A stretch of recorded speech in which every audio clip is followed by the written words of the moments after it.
Welcome back to Metropole Grid. My name is Andre. Thanks so much for tuning in. It is December 30th, 2025, the penultimate day of the year. It's a Tuesday. Remember when we used to do Tuesday streams right at this time slot? Oh man, it was perfect. Happy New Year, y'all. Theogen, Happy New Year to yourself as well. Hopefully y'all have been well. It's the holidays. Technically I'm still working, but it has been the holidays. We've been off for about a week or so. I hope y'all have been well. We missed a Thursday stream last week because of the birth of Christ. So we're back here today to kind of make up for it and catch up because yeah, this Thursday is New Year's in our normal slot. It's not New Year's Eve, which I thought it was. It's New Year's Day, which for many is a holiday. I think for myself, it might be as well. So we'll figure it out. I reckon we still owe a catch-up stream sometime on a weekend. It is the quiet Netrunner time of sorts, so I'm not always like rushing for the catch-up. Maybe we'll catch it in a bit later. But it's hopefully y'all's December has been well. Surprise, Andre. Hey, Rohit, how's it going? Happy holidays. Well, it was usually earlier. Merry belated Christmas chat. Merry belated Christmas chat, Meet there. Hopefully you're well. Brandon, starting early. What's the grid? Where's Lucille? Honestly, I thought there's a chance that if we light the bat signal at a weird time, we still might get a Lucille. It looks like we might not have. Brandon says, I've been on Janet all week. I even won a game. Thursday's New Year's, so imagine there's no stream then. Bingus, how's it going? A rare live grid catch. Welcome to our to the stream. Congratulations to those who've hit the subscribe notify button so you know when we go live. Yo, Kolava, how's it going? Hello stream. Congratulations once again. Are we playing some RAM? I don't think so. It's the RAM decklist of the week. Which, if you don't know what RAM is, I believe RAM was streamed a week ago. It is a format in which you roll like a format. So basically it gives you a bunch of expansions and then you make something. I tuned into a bit of it. It was streamed and oh my God, did it look like a RAM pool I don't think I would have enjoyed. Shout out to Tuno who it won the event with a really cool deck. This is like very good Tag Me Seb. It doesn't have Data Leak Reversal, but has some really busted Tag Me cards. Dean Lister is really good too. We're on Amakua. I think the write-up shouts out that there's a lot of like low strength ice. Like this was a Kakugo format, like Kakugo Ayuko format. Like I want to have no part of this. But luckily you can destroy that stuff with Aquaceris Cruise and tour guides. It seemed like a cursed format. I didn't watch enough. How was it? Worse because that locals and I haven't been for a month. And the last time I went, I was teaching a newbie. Hey, Sathoster, how's it going? Howdy, folks. New viewer here. Welcome to the stream. I don't know how you ended up in these parts, but I think you made a good decision. Hopefully you're well. Christ always getting in the way of things. Hey, Spider Bro, Happy New Year. Spider Bro, the recap that we did, like, what was it now, 2 weeks ago? Man, that was really solid. Well done. Brendan sent me a message after. He's like, you got to see the screen cap. And it was fastest game one. And it was versus me. I was playing Nuvang. And I think it was like 3 runs with a Kiko winning the game. I play the poetry into it if you want, but it was very cursed. Which poetry? Like the poetry from last week? Yeah, it sounded like a cursed pool. I think there's a chance if I was playing RAM, I would have seen the pool and I'd been like, I'm good. Knowing how the next like dozen games are going to go. Maybe somebody found something else out and someone can break the meta. But I'm imagining Ayuko won on the other side, especially if Tuna's playing. Hey, Cror, how's it going? Happy holidays. Hopefully you're well. Dean Lister's like my favorite FFG card, I swear. Dean Lister's really cool. We had a player in our local meta. His name was Max. And whenever Dean Lister hit the table, he would yell in this one very specific way. And I don't know how loud we can be, but he would just go, Dean Lister. And I don't know why, but it's lived rent free in my head that whenever Dean Lister's name is said, it's usually yelled exactly like that. Again, I'm not sure why it's the case. This card was very good. Choose an Icebreaker until the end of the run. I played this with Amakua in Geist. I brought this to Worlds. Card's really quite good. This was neutral, right? Like straight neutral. It's been a while. Hey, Cactus, how's it going? Happy holidays. Yeah, card was good. Choose an Icebreaker until the end of the run. The Icebreaker gets +1 strength for each card in your grip. That is not locked in. So if you draw cards during the run playing Geist, Icebreaker goes up big. Card is absurd. The card is very, very good, it turns out. It's not as cursed as the Ayuko, though. It's a brain rewiring deck. Oh, poetry has brain rewiring? This is a thing that Fantasy Flight Games is running into right now. On the basis that they are forcing formats, which like that is a negative connotation when talking about RAM. But basically they're saying like, hey, some product is out of print. We're not going to be reprinting it. So we're going to be introducing formats into the game. So like there's now a current format, which is basically, you know, not arbitrarily, but somewhat arbitrarily like the last 3 cycles of product. If you play like Marvel Champions and Arkham Horror. And the thing that bothers me about it is like, that was never a format that was play tested. That was never a format that was created with intention. It's a format of convenience.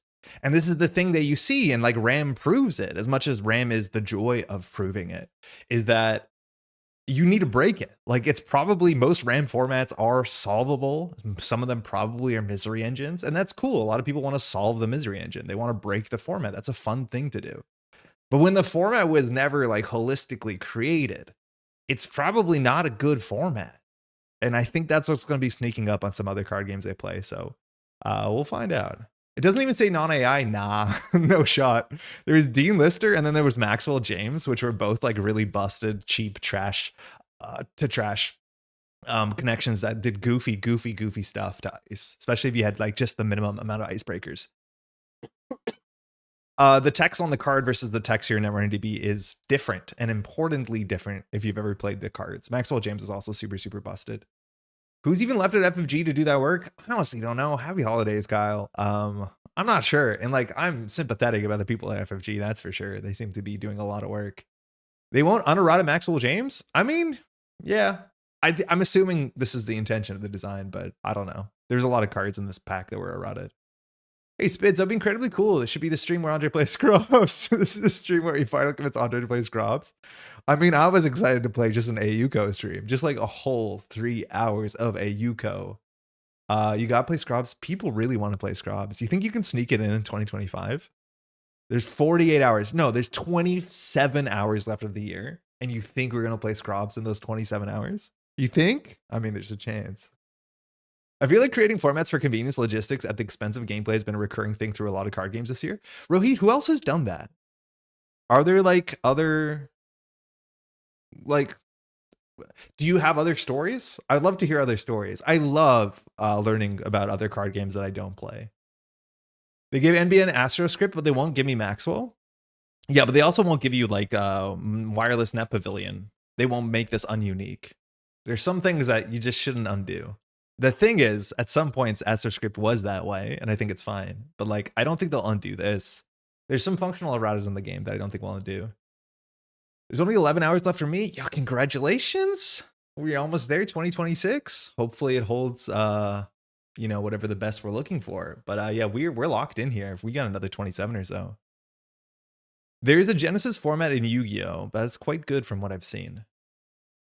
This is a jab at Wizards of the Coast. I get recommended YouTube videos about competitive Yu-Gi-Oh, and let me tell you, that game does not look like something we should be doing. It looks like somebody should talk to somebody about it. I feel like we should all have a conversation about competitive Yu-Gi-Oh and decide we're winners for sure. Are you giving me PS talking about AstroScript? This is the thing, is like, okay, say that we didn't have, you know, admittedly say that we did not have, what's the one I don't like? Nebula. Say we didn't have Nebula. How cooked would this be without the limit once per deck? Right? Oh, this doesn't even say limit 1 per deck. Hey, wow, we found a clean AstroScript. It doesn't say limit 1 per deck anymore. It used to. Not locked into 2026. It's locked in with me. Yeah, so this, when it came out, wasn't a limit 1 per deck. You got 2 of them in your core set, so you had to buy 2 core sets to get all the AstroScripts you could possibly need. And this card was really, really good. But early corporations, I think, were relatively cheesy in Netrunner. Then runners got ways to interact with it. It was still pretty good. It was in every NBN deck largely for a long time. I think modernly it's like, I don't even know. It's definitely good. You get some weird, you know, non-games, it feels like, especially, but there's no way to like stop fast events. I think that's a bigger deal. But I don't know. I feel like when we played with Titan Transnational with Atlas, like, to me, that feels even more cooked. I feel like this produced even more non-games. There was just so many, it was harder to stop Titan. I feel like for NBN, they still had to put stuff on the table. They still had to put their Sand and res it for 6. Like, I don't know. I think rose tinted glasses and all that. I also think I went back in time and watched some older gameplay of like, you know, people playing that time. And yeah, people played way differently. Connotation. But I don't know. I feel like I wouldn't mind it too much maybe. Hey, Apples, how's it going? How you doing on Twitch? Astro was fully unerrated. I don't know if this is a controversial opinion. How it's going, Robert, but card games would be so much healthier if they planned for and announced formats right from release. I guess rotation specifically. Yeah. I feel like everyone has good intentions. Flesh and Blood was meant to be a non-rotating format, and then they had Living Legend, which is they still do, which the idea is that every hero accrues points. But then they have to change the system because they realize now there's more tournaments, so people heroes were rotating within the season they came out. So they've had to make changes. They have, and then they have to like come up with new ideas. It's like I don't think any of the best laid plans, especially before your card game comes out, ever survive contact with the people. They just can't. It's really, really difficult. I do think rotation on this stuff should be spoken of from a mile away, but I think at the end of the day, it's really hard. Like we're talking about FFG at least for a bit, and so many of their decisions are just financial decisions, not made by the people making or balancing the card game. It's just because they can't like, you know, license Captain Marvel forever, or sorry, Captain America, or they can't, you know, keep printing content that came out in 2017 to be on shelves selling minimally. Like it's so much more difficult, but you'd want it to be that way, but it's not always going to be that way. I love Yu-Gi-Oh videos. They don't make me want to play. They just like watching a train wreck. They're fascinating. Let's just say that they're super, super fascinating. I kind of like the jankly edit on text. It was charming. It looked really weird. The font was not like seemed right. Elevation also kind of did this IMO, like this fast rotation. Elevation rotation was a bit faster, but I think on average people were very okay with elevation rotating fast. It's kind of wild to me that NBN had the two best agendas ever made. I wonder if Netrunner would experience a redesign of classic formats and decks if people looked at the formats retroactively, like what happens in other card games. Yeah. I think if you gave people now what they know now with the cards back then, they'd probably come to some of the same conclusions, but I do think things would be different. But like, imagine what you would do 10 years ago with the knowledge you had now. I think that's always how it goes. Metropolitan Tron, how's it going? Happy holidays. Hopefully you've been well. I won't touch Yu-Gi-Oh with the 10-foot pole, but damn, those MBT dual training videos are incredible and really show off how unique that game is. I don't think I know what that is. Dual training videos? Dual taining? Dual taining? Oh, we're talking dual taining. Like entertaining. Okay, I really don't know what that is anymore. Those are like highly edited gameplay videos. I get those from Flesh and Blood. Those are really good. I think Netrunner deserves some of those, but they're really hard to do. It's a lot of production. You need a lot of cameras, a lot of time. If I had the knowledge, about 10 years ago, I'd be betting on sports and investing heavily. The thing is, you make one change and everything changes, right? Hey, happy holidays, Tom. How's it going? Happy holidays. How's your warm summer down there? Okay, do we play ScrObs? Do we actually do it? I mean, we almost made it through the whole year. The thing is, like, I'll be honest, I don't know why I have this bit. I just kind of started doing the bit, and now we're like really deep into it. It's an ob deck that like does a thing. It wants to score out a Basalt, and Basalt's a messed up agenda. It's really quite good. It's game defining. And then once you have the Basalt scored, which you can do in a bunch of different ways, of which the combo I will miss the first couple times I play the game. From there, you can basically do whatever you want because you have slash and burns and you can recur them. In fact, you can aggressively slash and burn your Basalt Spire because in theory, a Basalt Spire saves 2 slash and burns, as long as you do them in the right windows, which is kind of cool. But then you have all the cool things like Boga. When you trash this to get a click, it becomes Wage Workers, which now you have 4 clicks, so it should be easy to fire Wage Workers, which means you can do a lot of stuff on the table. I feel like from my experience, which isn't that much, so much of this deck is whether you can keep the Basses and the Wage Workers in check. I've also been surprised by the ways that the deck can like score out with a click left, and they go from 2 to 4 threats suddenly, scoring an ZF, hitting you down on hand size, and then like measuring you. I think that was a cool play. I think Meteor did that. We have a Nano Management, which gives us a bit more reach, but it's all about the assets, right? Like we have 3 Extracts. Extracts is really good. You can go from 4 credits to 10 credits and then do double measure. That's like a hard thing to keep in check. Making sure they don't res some of the cards also matters, because if they have res 3 costers or 3 or 4 costers, that means they can get a Bass or a Wage Workers with a start of turn Excavator, and that actually really matters for some combo turns as well. That being said, if they sfee to get one of the combo pieces, especially Bass, they won't be able to combo the Bass into the Wage Workers because op is only first time per turn. We'll figure it out. Timmy Wong's 2015 deck had 1 Sansan in it. That's wild to me looking back, but I still know he's a way better player than I'll ever be. Timmy did do weird stuff and continues to do weird stuff because it is the Timmy way. And Timmy's really good at swigging into that. Like Timmy is just a fantastic player. But then there's things that I don't think work for mere mortals that work for Timmy. I'd have to look back at the lists. Like the Sansons were really important, but I do think in those days, like you could put 2 ice on a remote server, barring against Shaper, and probably have a chance of scoring your first Astro, and then the game gets kind of cooked, right? Like it gets really, really weird. One Sand Trash it for 5. Yeah, you got also res it for 6. People played Biotic Labor in those decks sometimes too. It was really weird, wild. It was really wild. It's the card game equivalent of the Smash 64 combo contest. Oh, cool. So like trying to make the most convoluted thing. That's really cool. You only have so long to play ScrObs before they ban it out. Why? You think they have to ban this out? I'm not sure they have to ban this out. I don't know. So like the conversation around this deck was really weird because post Worlds, it did all right at Worlds, that's for sure. But then post Worlds, it was played at the what is it called? The World Showdown, right? The online tournament. We streamed it. And there was a lot of players who were outside of the ScrObs testing group that were also playing this deck and saying it was cracked and unbeatable. At that point, there was a ban list post Worlds, which mostly hit like, what do we lose? We lost the dolls, and we lost, feels like something else. I can't believe I can't remember. But yeah, it was the experimental ban list. That's fine. But since then, like competitive standard play hasn't really been a thing. So the assumption is this is the thing in the room to be beat. I'm not sure that's the case. I just haven't heard enough like data points from people playing against this, whether it is beatable or whether it's not, and what you have to do to beat it. I think it's something that like going into Worlds, people not knowing what the combo can do gives a lot of points to this in competitive play. I do think we saw the World Showdown that even if you know what the combo can do, and I actually think at the World Showdown, not everyone knew what the combo could still do, whether that would do, help it, and obviously it would. But I honestly don't know. I don't know what the best deck in the room is right now. Hey, Lucy. So hey, happy holidays. So I was like, you lost the lead on that ban list. False lead. Ah, that's the one. Yeah, that was a good one. That's a really good one. I'm glad we did that, right?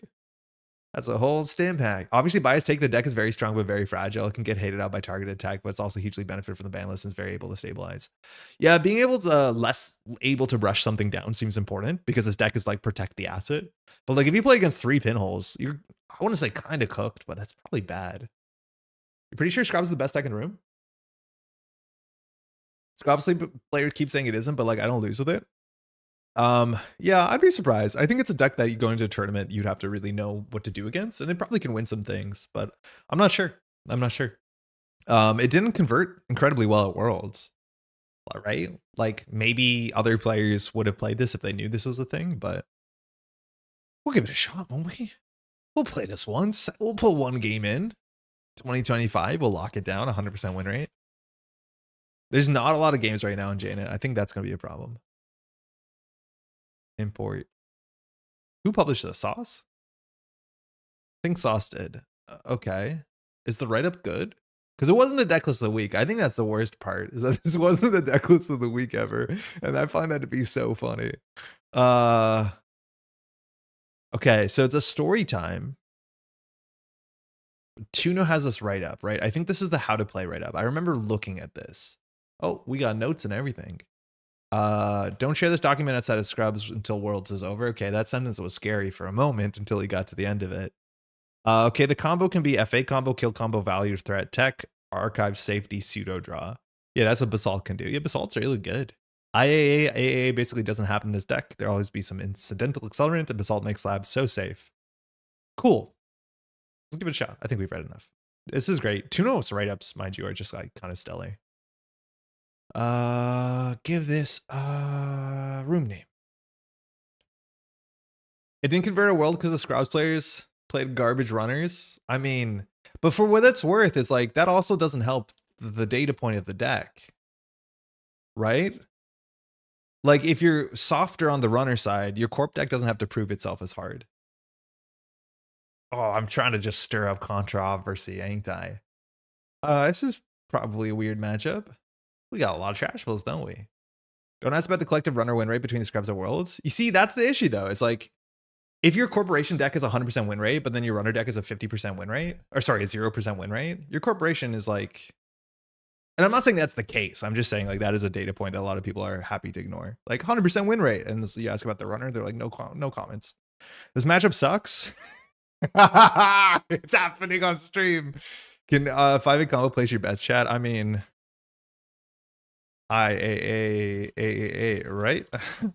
Good look at fun. Happy holidays. Okay, so this hand we have the Antil with the Maskarovka. We'll lose the nano or the measured. We can put the spin on the table, I guess. We lose to Pinel, I think. I'm not sure what else we're going to be losing to, but we don't have a lot of big ice, right? Like Envelopment is the big one. We have 2 Stavka. I'm a big fan of that. I like Stavka a fair bit. I think it's very flexible, very interesting card. We have the Afshar, the white space. We have a whole bunch of barriers. Okay, cool. And mind you, this was teched for a meta we don't technically exist in anymore, but that's never stopped us.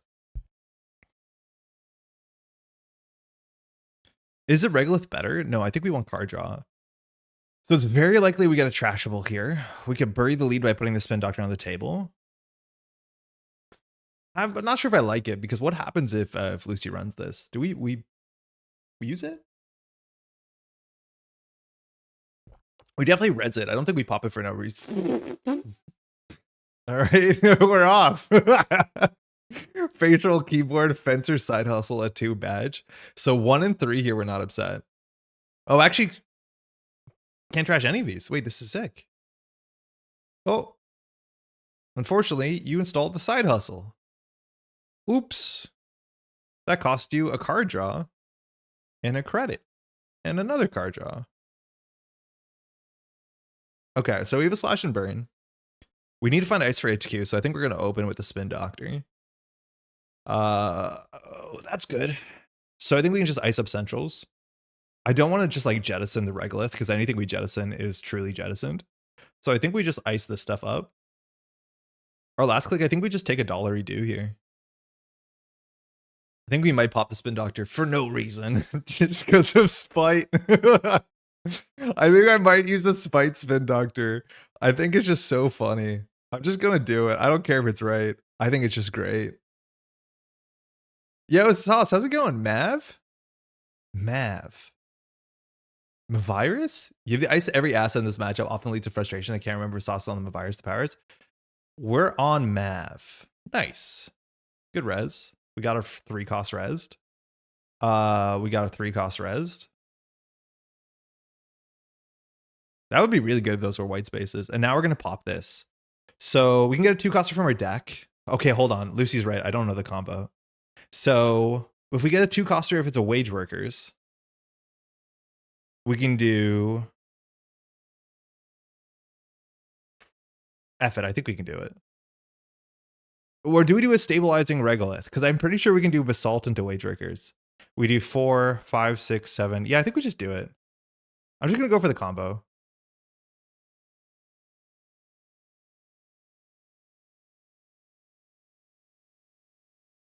All right, we get a click back. Yeah, he has the combo. This is turn 2, which is kind of sick. We could use the Slash and Burn. We could grab it now, or we could grab it later. We can't res Kessleroid. If you don't score this turn, you put it on the table.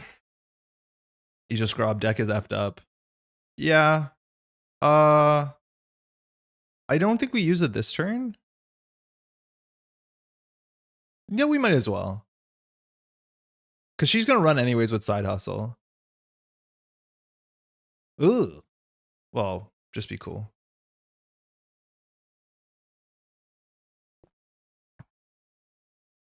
Yep. A lot of trashables in there. Oh, not that one.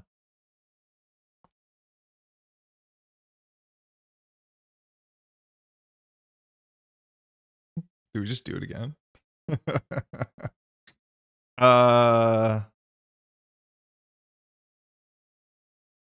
Do we just grab the AZF and score the AZF? I don't think we can. I think we triple credit. The problem is I don't want to put any of these on the table. Like, that's what's cursed. This is threat 4. So we get a click back. I don't want to put any of these on the table. So I think we just click 5. See what happens. Next turn, we'll do Regolith behind Envelopment. Yeah, we're not doing anything. Fencer's going to get hungry, though. Checking archives. I think we can give her this as yeah. It makes Fencer upset.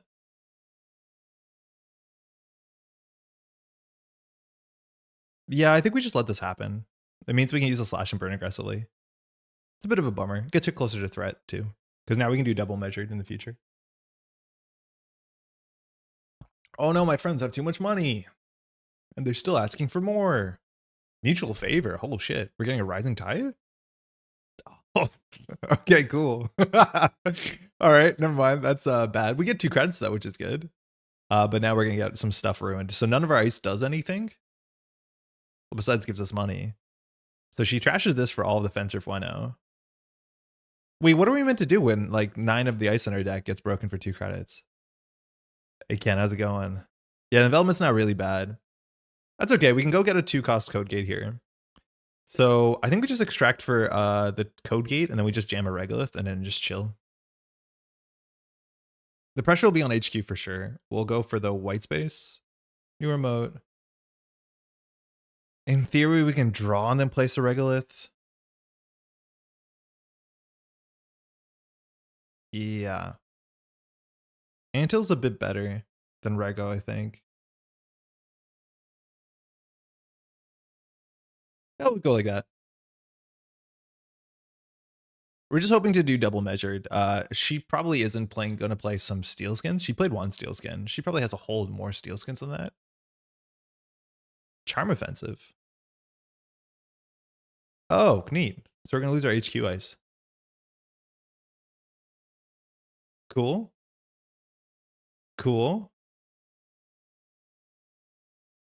All right, she has to trash 2 cards to trash a regolith. And it's a steel skin. I think we're really happy about that. She got a strike fund there. But overall, I think we're really happy that she's throwing out stuff. She came for blood. I know. She's like throwing big haymakers. I think we're okay. But that carnivore seemed rough. But the basalt? It would be so fun if we basalted the Maskarovka. But at the end of the day, like she breaks this ice for 2 anyways. I don't think it's a really big difference. We could have basalted for the ice, so it's just very funny, and just pulled it out of the bin at instant speed just to stop the access or the trash. But I think we're okay here. We just want to draw a Sentry. Yeah, there you go. Okay.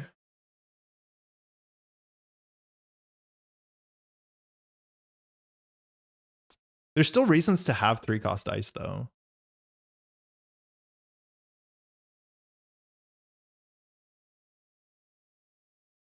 And next time we'll push, and then hopefully we get on a threat, and then hopefully she dies to triple measured. We're gonna have triple measured money. We put in this order, so if the stop hits the banner, we can still end the run. Because if she has no programs, this doesn't do anything.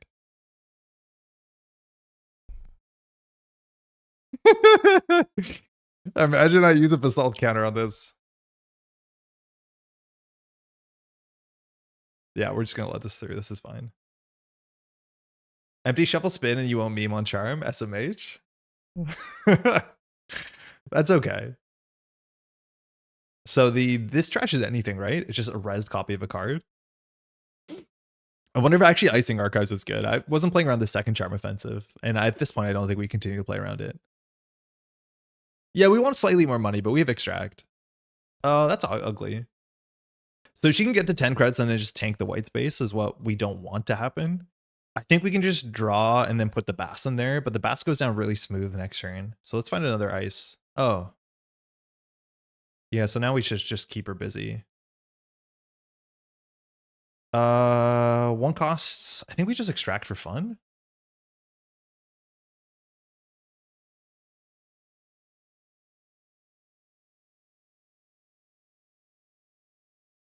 It's just a pinhole? Yeah, it's a fancy pinhole. Let's see if she bites. Oh, Buzzsaw. Okay, that's a bit cheaper for her. Actually, no, it's more expensive. You have to pay 5 instead of 3. Okay, buffer drive. So she breaks this for 1. I click for credit and pitch the extract because the plays gives the HQ game away. I'm not 100% sure. I'm okay having 3 credits because if she steals an agenda, we just do triple measured like that turn. Like, I don't know what her breaker situation is. So either we can go get back the nano management or the slash and burn. I think we just do the slash and burn here. Because then we have the money for measured. We even can leave the slash and burn in the bin and say like, hey, if you want it, you can go get it. I just don't know what we're trashing here.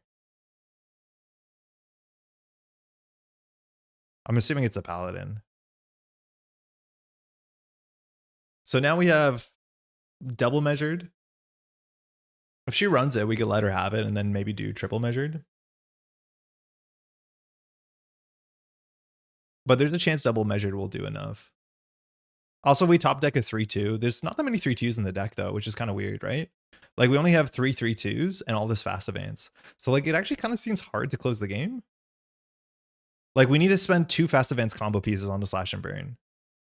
Like how am I meant to close a game? Death? I think it has to be death, right?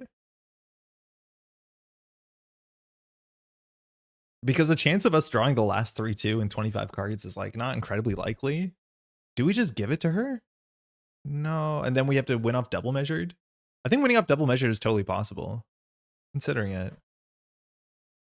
I think with so many 3-2s and 5-3s in the deck, we can't give her this. I'm just gonna pop it. We trashed another one. Fine, okay. So force our hand. That would have been a great, if we top deck that, we would have been fine. The Salt has trashed 4 points so far. This is only if the runner makes a successful run. So now she has to have at least 4 cards in hand. That's not that hard. And we have 1 strike fund, or sorry, steel skin left to play around. But yeah, this turn she can die. We have 1 card in 24 that can win the game here. I don't know if I get this deck. I'm not sure. I feel very fragile here. I don't think you should have basalted. In hindsight, if we knew the top of the deck, no. But I think on average, yeah. Because I think with 2 slash and burns now, we can score out.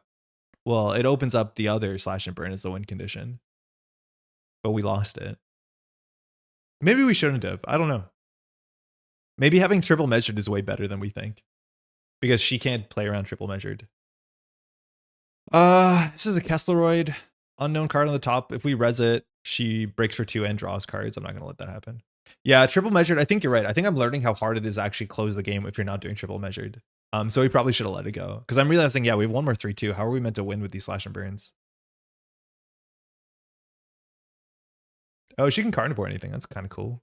I think if she's carnivoring a card, though, we're happy. You're meant to res? No, but then she just banners it, and then she draws 2. Are we meant to res so we have a res card? Because she doesn't break it, right? Why would I res that? She pays 2 and then draws 2 cards. Because she didn't break the subroutines. And she dies to 2 MR? No, she draws cards. Because the subroutines fire. Oh, you think about her credits? Oh, I'm assuming she has enough credits to not die. Money matters? Yeah, but then she just bounces. And then draws card. Right? Like either she draws a card and gains 3 credits. Like it's, I don't think it actually matters. Hey David, how's it going? I'm lost to your schedule. Yeah, me too. Kind of decided to do this last minute. Happy holidays. The thing is, like, she probably has an econ card in hand, but we also don't even have triple measured. That's a paladin. Like, what are we meant to do here?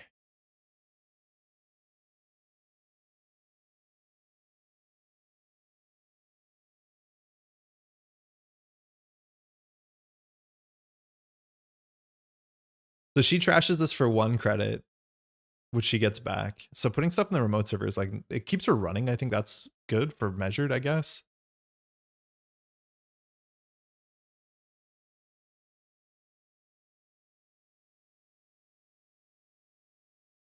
Yeah, I don't know. I'm not 100% sure.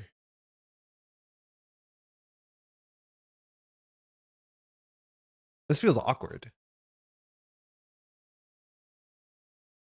The thing is, like, if she ever is panicked, she can just buffer drive, put something on top of her deck, and draw a sure gamble, right? Like, yeah, she has a sure gamble in hand. I'm going to assume she's not going to, like, goof it. What's this run for? She's going to play another, what's it called? Search the deck? I think you could have jammed the agenda. Oh, I don't think so. I think she's running now. Maybe she thinks this is a Stavka, but yeah, I think she's running here. So she's playing multiple mutual favors. I wonder if that means she only has 1 Carmen.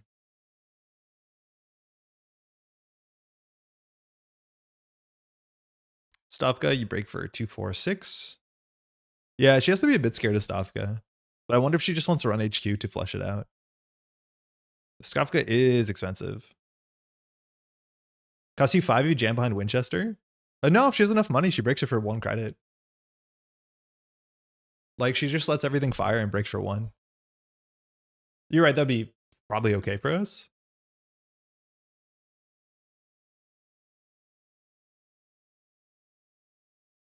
Yeah, I feel like I'm on game point, and I'm not if I push the slash. I think that's the interesting thing. I maybe should push for that reason. But if it is a Winchester into that, she just lets it fire and breaks for 1. Sorry, not breaks for 1, breaks for 3. It costs 3, yeah. She pays 3. I meant to say 3, not 1.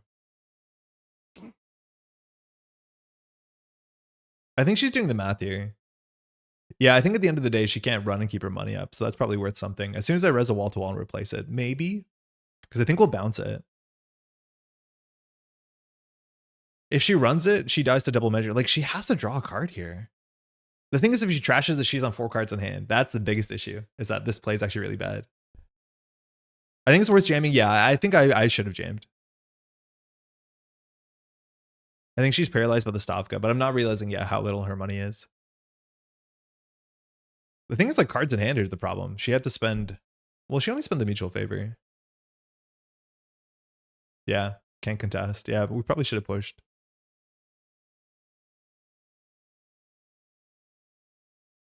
She pays for the fencer. Okay. I guess we can show this.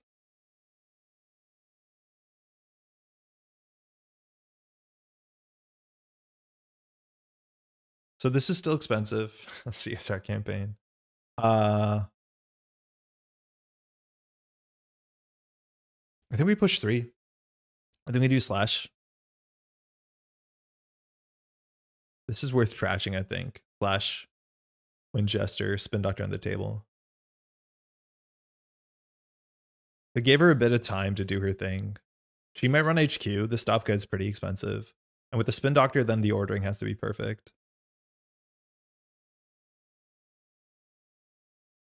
13. So next turn, we might start with only 8.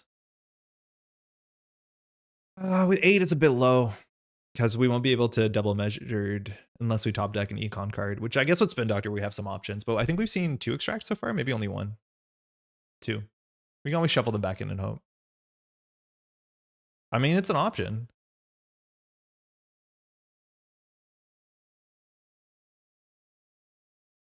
Do we have any reason to spin here? We could spin back non-agendas to lower the density.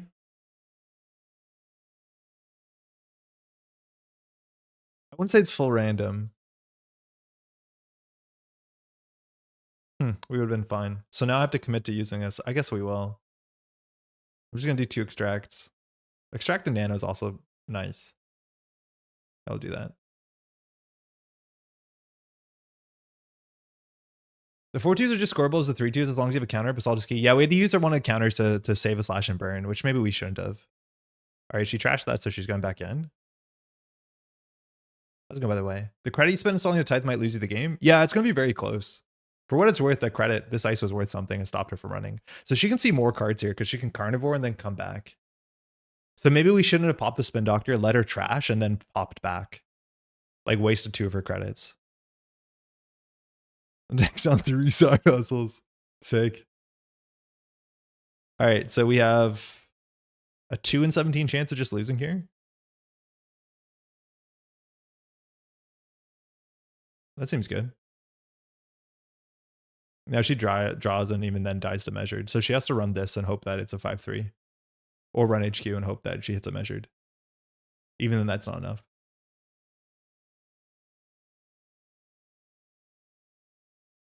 Yeah, I think the way that we used the counters wasn't perfect. We got the first counter and then thought we pivoted away to scoring too much and should have preserved the measured threat. I think with her playing 2 steel skins at this point, the measured threat was probably worth holding on to. So she has 1 run here. With double measured, she dies with 3 cards in hand.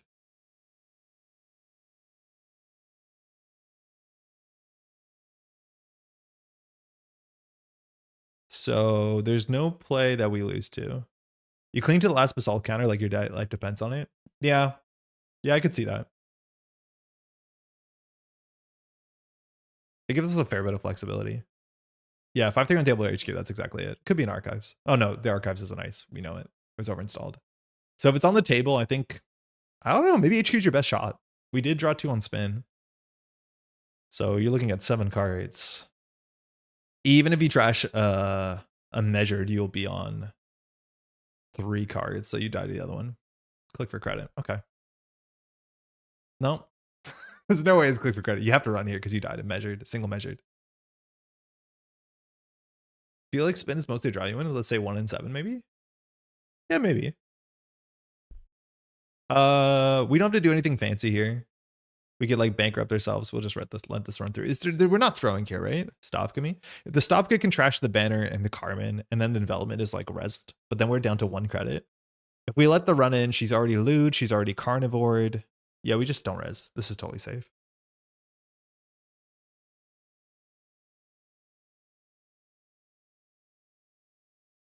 Cool.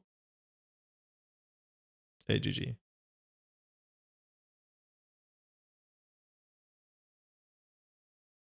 All right. What was in her hand? Was she holding a steel skin? Wait, she was holding 2 Azimuts and a 3rd Charm Offensive. That's amazing. This deck's on 3 Charm Offensives. That's the problem with this card is like to feel it do something, you need to play more of them. But then that's a lot of slots for a card like this. At least it's kind of nice with a bit nicer with Carnivore. It's a slab.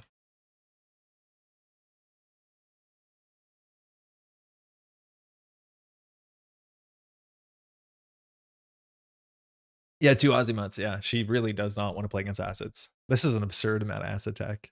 2 Azimuts, 3 side hustles, Carnivore. Yeah, for sure. No, just a tithe for a bluff. Now it's a Winchester. Which, yeah, the Winchester install probably wasn't right. I think we should have just committed to it being the tithe and pretending it was something better and just pushing. And so, yeah, this Winchester install was also probably wrong. I think we just run with the tithe. It doesn't have to be perfect. It just has to be good enough. Winchester makes sense here. Card's good. I had to play around Stavka though. ScrObs is too fast to Ashen. Oh, yeah.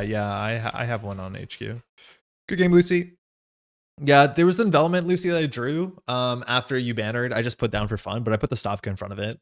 I don't know if I can afford to res it unless it ruins the game. I'm assuming you're running singleton breakers, at least the imported ones, if you're playing, what's it called? Badge. Or not badge, mutual favor. Overtake to the detriment of the list. I feel like that's not ScrObs tech. I think that's just like, oh, you want to play a lewd deck that trashes everything tech. Did you enjoy 2x Ozima, 3 Carnivore, 3 Charm Offensive deck? I mean, don't even mention the side hustles, right? I'm still not convinced side hustle is anything. The side hustle in turn 1 like actually hurt you a fair bit. Because it stopped you from trashing. My hand was only 3 cost trashables. And you didn't fire Lou, you didn't get your badge. Entirely to dunk on Constrictor. Yeah, it sounds like this deck was built to dunk on something from Orbit, and it's sick at it. I mean, just have one matchup and play that matchup well. I don't know the last time I've built a deck that's like so targeted to beat something. I think I inherently try and play decks in the meta that have good matchups, but like, oh, damn.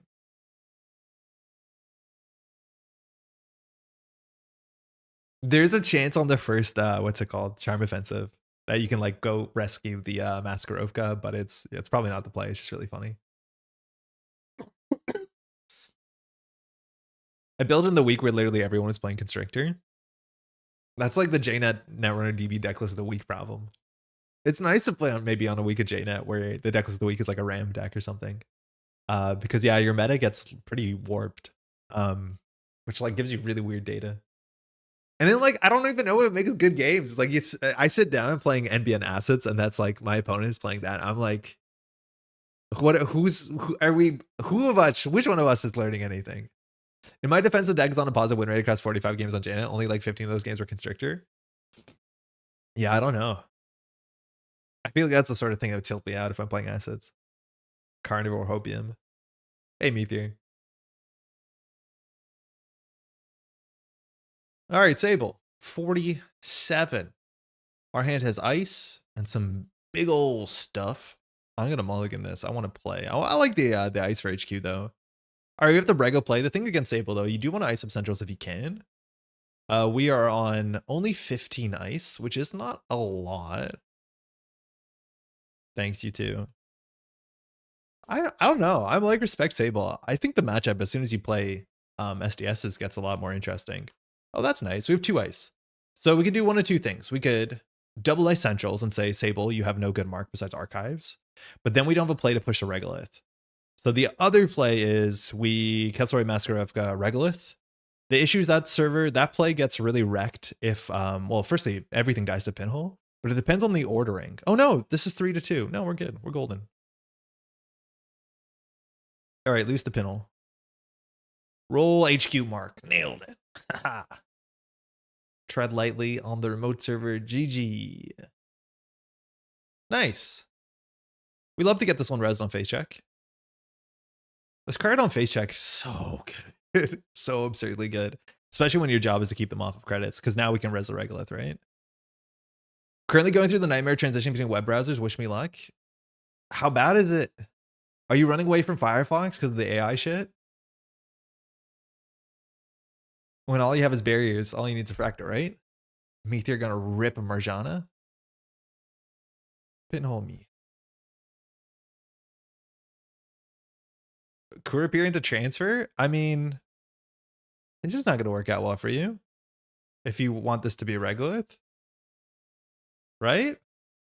If you think this is a regolith, it's bad. In theory, it like is equally likely, if not more likely, to be the 3-cost one. But if you don't hit the slash and burn here, this is a disaster. Yeah, big oof. Oh, okay, good hit though. Huge oof there. 0 credits a tag, turn 1. Swapping from Firefox to Zen. What can you tell me about Zen?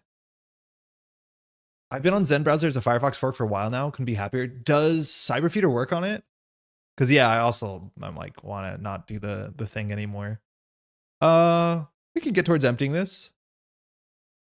We could empty it one more, then next turn we'll empty it. We leave R&D open. At this point, it's too late. We could have done that first click to draw and hit this. I guess we're just going to hit this. It makes us softer to regolith in the future, so it actually probably was right to draw first. But actually, no, our hand is safe, so at least that's okay. Hopefully we get a bad mark. All the Firefox add-ons work. Okay, cool. That's good to know.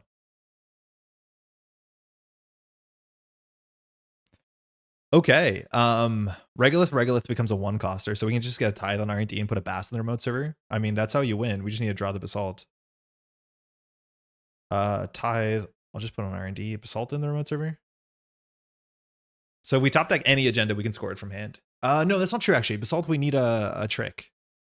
Because we get 4 clicks and then Wage Worker's 5 clicks, but we need 6 clicks to score a 5-3. So this Bass actually might be wrong. It might be right to get another regolith here. Hey, Ren, how's it going? I've been on Brave, but heard something about Teal buying it.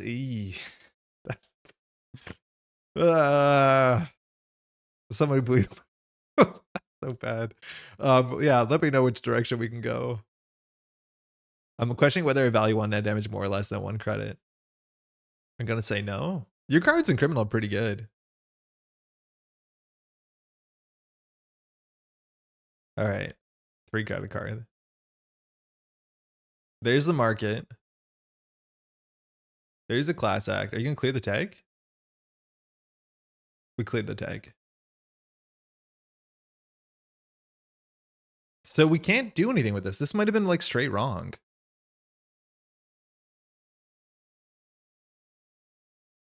Fine. Fine. Second I said HQ is like, okay. It makes a Kurapira stack up really good, but it stops Boomerang doofed into something. So I think we're just going to ice up HQ once more. You have to respect this to be the Winchester you assume it is. I just need to slab Basalt and you can FA from hand. Yeah, that's the sort of gameplay I don't like. Sit here and do nothing and hope you draw to the exact 2 cards, right? Like that's why maybe committing to this was wrong. We should just done the regolith early and then eventually once we have the cards in hand, we push the Bass. Push the Bass. Maybe we actually extract the tie the next turn to get a Spin Doctor.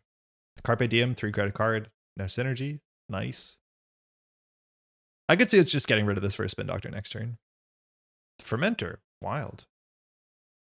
Okay. We could tempo Bass for the SZF.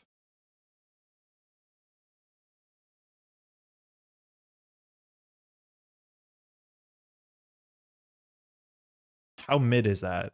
Relatively mid. Yeah, all right, let's go get something. Okay. Not helping. I would say bad even. I'm gonna keep drawing. I'm gonna trash the spin doctor for the spin doctor. Okay. Hey droids, surprise stream. How you doing? R&D, and we'll clean this up a bit. Speed actually might be worth something.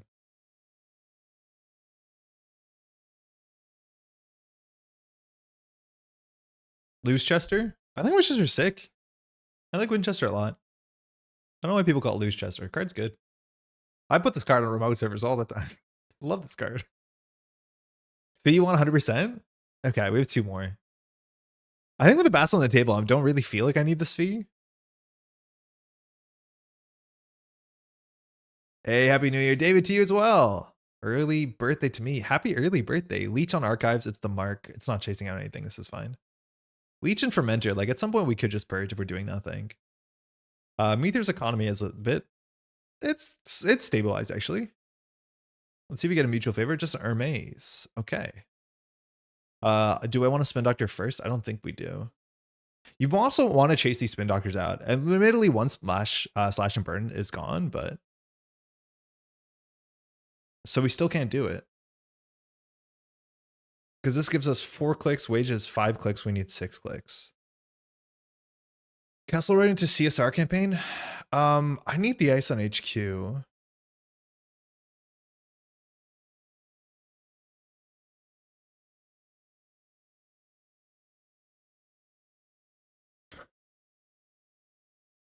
I don't get this. I mean, I don't know what I'm doing. I'm putting cards on the table now. Passing the turn. We're flailing. Table of Assault and never see it coming. We'll see if he runs these. This is like such a weird thing to not, like, I imagine you're guessing this has to be a Bass. Ooh, Archives Mark is good. We would have loved him a virus. We can't get him a virus that easily. Okay, hit the wall to wall. That's the one that he might not trash. Didn't run archives to get the free leech counter. I think that's a goof. So if we want the full wall to wall, we have to do the spin doctor first. The wall to wall, we don't really need the credit advancement. So I'm not going to use the spin doctor now because I don't want to spin doctor back these spin doctors and draw them. But yeah, he could have run archives there for sure. We'll go for it. Because we only got 1 mode on this, but the only mode we care about is draw card. Okay.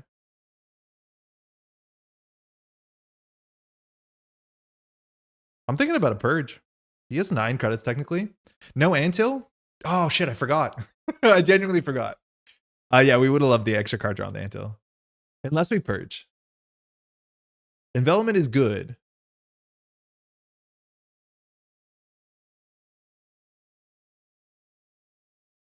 Yeah, the Antil was fine, considering I was considering popping the spin doctor to not raise that, but that's massive silly. Massively weird. So we purge. He has low money. I think purging here is fine.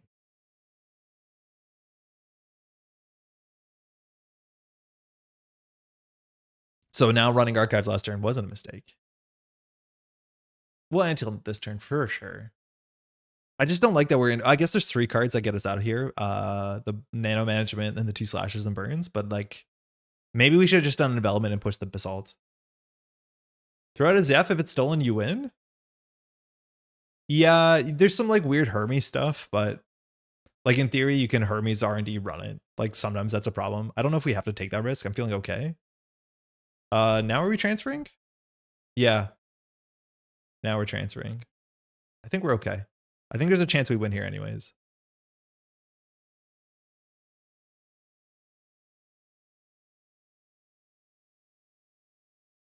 Okay, Boomerang. Kessleroid. We can't duck this, but we have enough money to do double measured.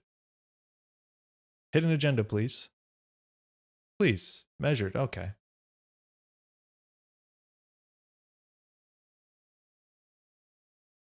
Pops the NFL. Gets the click back. Carmen. All right.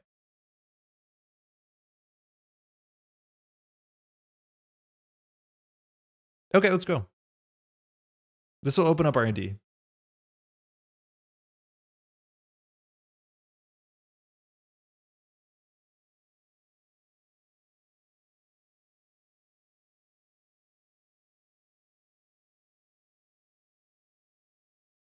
Combo. Combo. Just draw the out. Yeah, I wish we could do something a bit more aggressive there. I think Winchester is probably the worst one. Actually, this Corp here, this envelopment's a bit of liability, especially because we don't have a sphere and extract. R&D is a mark, good. You won the game? I wouldn't say it's that easy. I could see Meteor winning it. You just have to rip some good stuff. I don't know if he's on Turning Wheel, or sorry, Twinning, considering we haven't seen any, well, we're expecting Chesvas. But maybe with Fermenter we're not. That'd be so buck wild. But like maybe not on Companions? I just don't know. Like maybe he just rips a finality and we lose the game. Like we have 22 cards in R&D and almost all the agendas are in there. I wouldn't say it's a given. Like this is the server we probably lose to. We might have a turn where we can score SEF and then do measured. I think that's a reality. We can do the cool combo. Because we have to like gain install SEF. You do want to shuffle 2 spins back though? Not sure.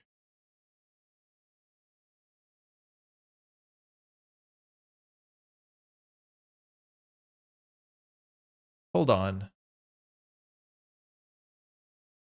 Do we undo click here? Yeah, I think we do. I think we want to grab the slash and bird first. Yeah, I should probably just do the basalt here. Thank you. Yeah, I'm just going to do this here in safety. Trash another slash and burn. How do we keep doing that? Oh, man. We could risk it and not shuffle it back. I'm going to. Oh, Meteor left. Maybe we leave it in here and be cool.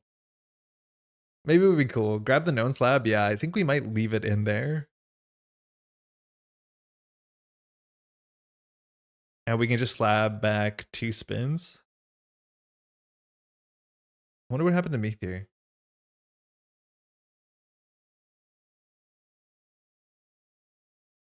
It's got 1 click left. Like maybe he doesn't check it. I don't know. We're going to roll the dice. It's a big hit if he does. Because then, well, I guess we're all measured. Hey.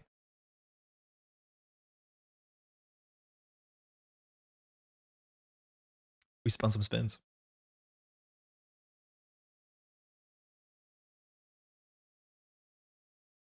So R&D is the mark. I think you can consider checking there. Clicklessly, get your leech.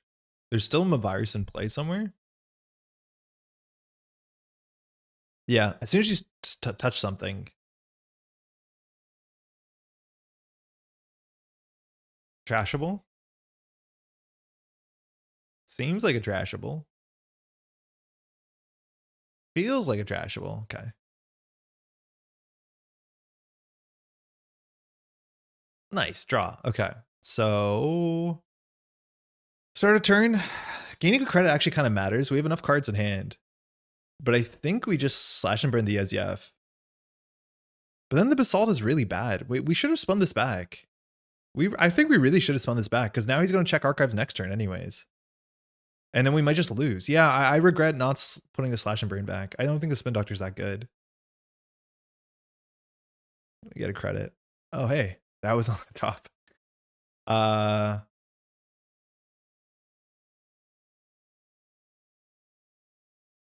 Yeah, he's going to run HQ soon enough.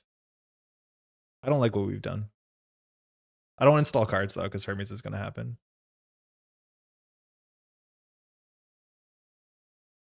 We can trash the wall to wall for a spin doctor. Oh wait, no, that's sick. Hit a shibboleth. Okay, cool. Yeah, Zev gets spin. Yeah, you're totally right. Kind of cool, actually. So we just hit a decoder. We don't need a wage workers. So we probably win in a couple turns.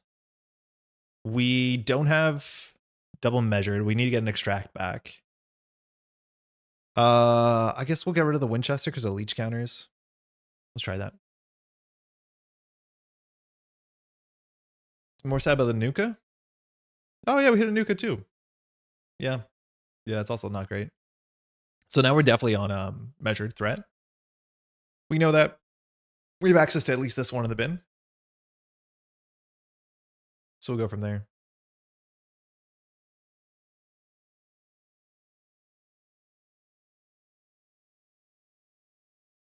I hear outside Nanika, the cat, is probably playing with a new toy she got for the holidays. Seems like she's having a good time. Checking archives. Okay, so we can use the basalt here. I've been told not to do that. So I'm just going to shuffle the slashes in, but then they go into R&D. But I think we hold the slash and burn for... I'm going to try and hold the slash and burn at all costs for the measured. That actually was a click to check. So now a run has been made successfully. Not that we can threaten triple measured. You pitch and extract. I don't remember doing that. The assumption is there's another extract and that we can do double measured. No, we can't do triple measured. I don't remember when we pitch and extract, but I think you're totally fine here. I think, yeah, I'm not sure where that came from. Because the most we could do is play an econ card measured. You survive with 8. Oh, yeah, you're right with wage workers. I guess we can. Yeah, no, that's kind of funny. Yeah, we can do extract measured. Super funny. We don't have it. We definitely don't have it. Single. There's a lot of agendas in there. Like this one. No, never mind.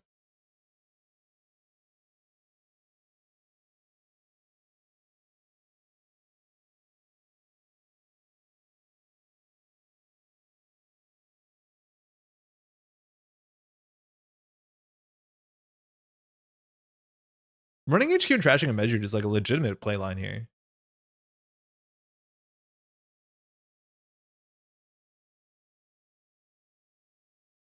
Right? Like if we don't have, if we lose every measured in our hand, we can only do one measured. The issue is if you duck 8 under 8, you're in a bad spot. Yeah, well, that's exactly. You're fine. I think you're fine here. Like it's hard for us to win if all he does is keep money. We could trash a 4-coster to get a like. How do we win? I would consider purging because fermenter for 8 credits is like a lot.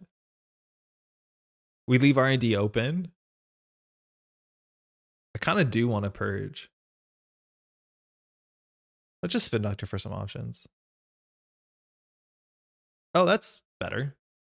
That gets us a 2-coster. That's like purging.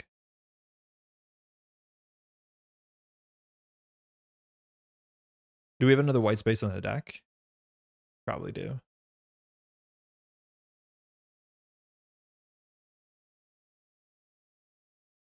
Or we'll get a regolith with this. Because we can just install a card here. Let's try that. Purge and draw the win. Yeah, with the Mavirus we don't need to, but action? Thinking. I think this has to be the Mavirus, right? So we can go get a 2-coster. We can get a regolith, put it behind here. You'd have to run and break it. I think we do pop it. I just think the 2-coster we want here is the regolith, which we have none left. Oh, we'd have to spin doctor back in regolith? Wait, I don't want to do that. So ooh, we could get a white space maybe? Yeah, I think so. Yeah, I don't know. Do we spin back here a regolith? Maybe we do. Yeah, triple install does feel really good. We'll do regolith. We'll do the bass. I thought I was going to pick a third one. I don't know why. Actually, extract is probably a bit better than that. So we will a virus, res, purge, yes, regolith, server 1, figure it out. We're on 4 credits. I don't feel good about this one.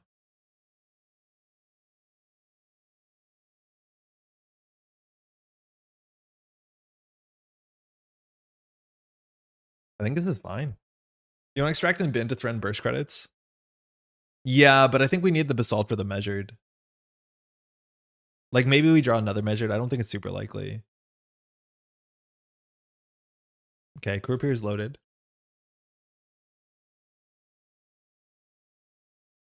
All right, so now you take the regolith down for sure. Yeah, maybe this wasn't great.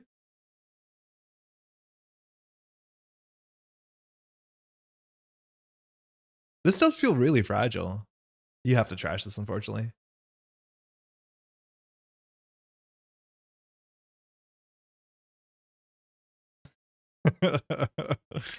Oh, your money is gone. Your issue is ice quality? Yeah, to some extent. To some major extent.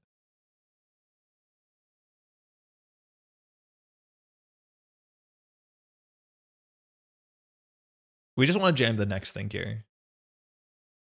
Yeah, running HQ made this Mask Grove go free, which like actually was pretty good.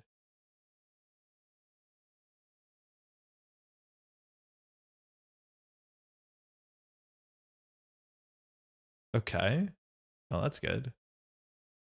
So we could do credit, trash the open market.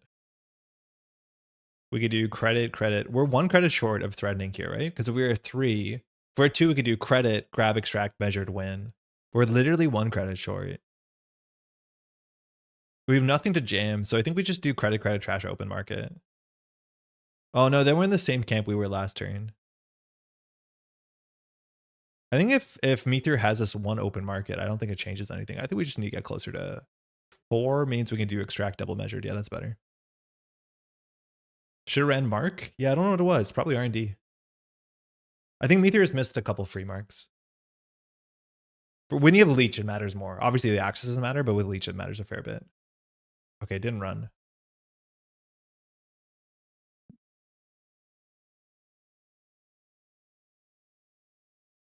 We'll just push this, right? So Boomerang, we have to do like after above the law credit.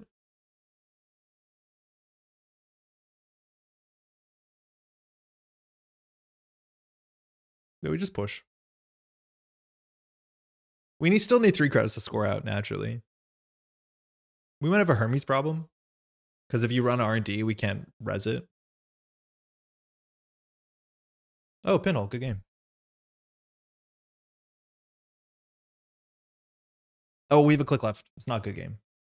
But we have 3 cards in hand now and 8 credits, so it's likely a good game. Because if you run this, you die. Unless you can draw cards running. Why are you icing it? Safety. Confusion. So yeah, if you run R&D here, so we just give it to him, right? We just give it to him and he dies. Maybe consider Basalt for the extract last click. I don't think we have to. I think we want to keep the Basalt. Regardless. Yeah, I think we just let this through, right? Like there's nothing he can do. He has no clicks left. This is not the mark. Obviously, it's the remote. So he has to break this. He's sub 8. He dies. Yeah, he can't do that. Oh, this is interesting. Wait, that's ScrObs? We keep saying that. I'm not sure it means anything at this point. Okay, what's the math here? So we break Mask Grove for 1 credit. We're at 4. Then we go to 5, 6, 7, 8, 9, 10. So I think we actually res the Afshar. No, we don't res the Afshar. We just do extract double measured. Yeah, I think we let this go through. Because then he's at 11. We do extract. We're up to 10 measured. He's down to, yeah, we just do extract double measured.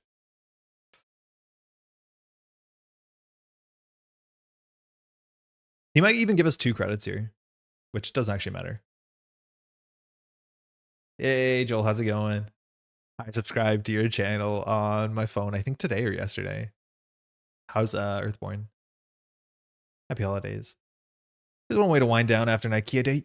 Watching Andre Killing Fools. John, IKEA's my favorite store. What did you get? Broke all of it. Sick. What'd you get at IKEA? Happy holidays, man. Hopefully you and yours are well.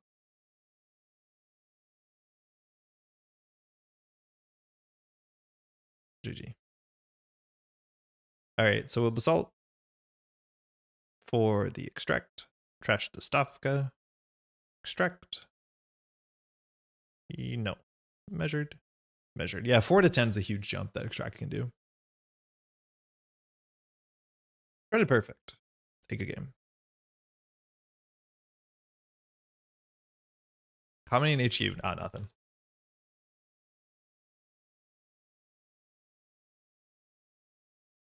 Yeah. I think you need to disrupt HQ. Like, I think you just trash the measured and you're in a good spot. What's the ice? White space. Got a double PAX wardrobe, some random replacement plates. Now it's assembled. Ooh, that's a double good day. Got to do some building too. Yeah, worst case. Yeah, that's a bad one. Yeah, that one ain't great.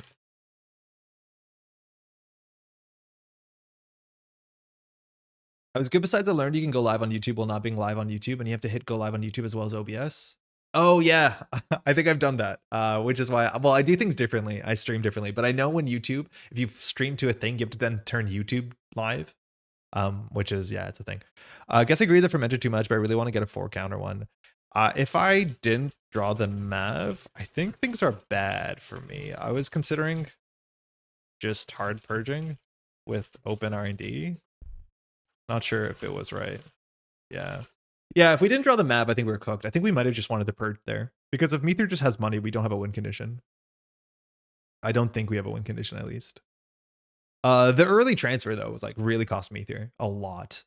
I think the cards in the remote server is more likely to be a 3-cost card, but maybe you can say your opponent only makes that play when they have a 2-cost card in the remote server. Because if you face check and then you res a Kesselroid, which you're expecting to do, you exactly have 2 credits, which means you can't res the what's it called, the Antil. So assuming it's a Regolith, there's fewer of them. It could be a wall to wall. Either way, you have some really bad transfer, unfortunately. I'm on my way. Did you draw the agenda when you were on 1 credit? I don't remember.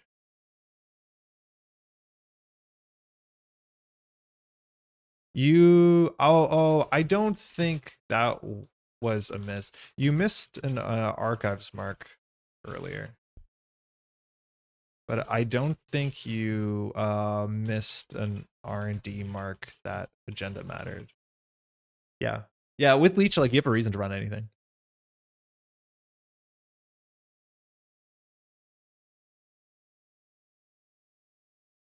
Oh yeah, maybe there is. Maybe everything was face up. I'm not 100% sure.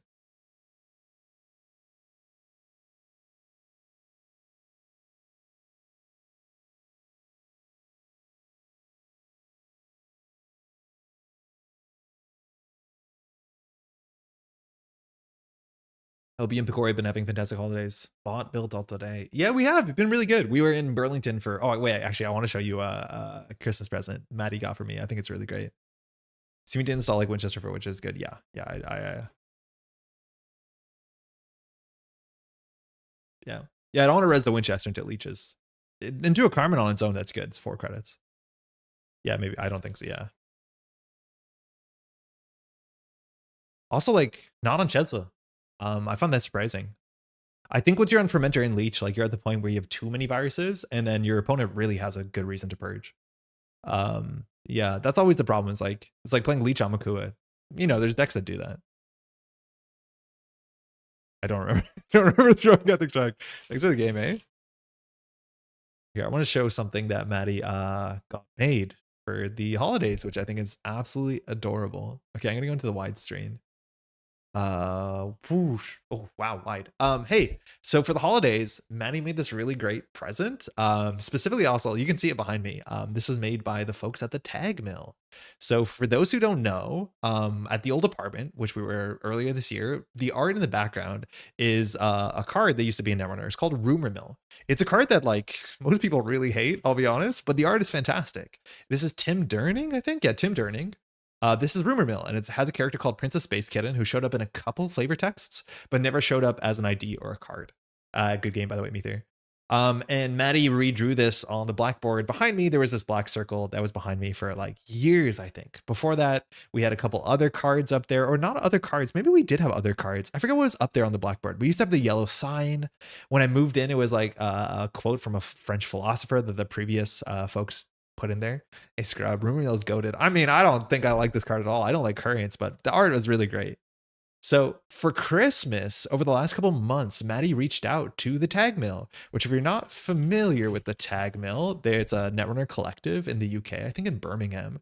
It's a queer-owned, female-led independent print studio. This is Zoe and Rosie, and they make alt arts, they make stickers, they make a whole bunch of stuff. I picked up some of their stickers at Worlds. I didn't get to meet anyone. I'm not sure if they were there or not. I have a couple of their shirts and a couple of their alt arts, but they do great stuff. Link will be in the description. But Maddie reached out and they made something specifically. Maddie commissioned something from them. So let me show you what was made. Which one's the wide? 1 second.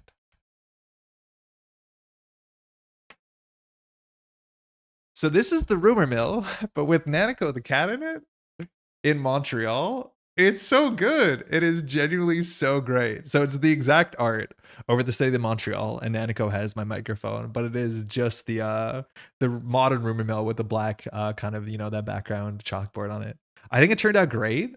The frame, I need to reframe it a bit because the size is I think a size we don't have here. I think it might be a UK size, so we have to get a slightly better frame for this. So there's some white on the sides, but it's such a great present. Shout out to the folks at the Tag Mill for getting this done.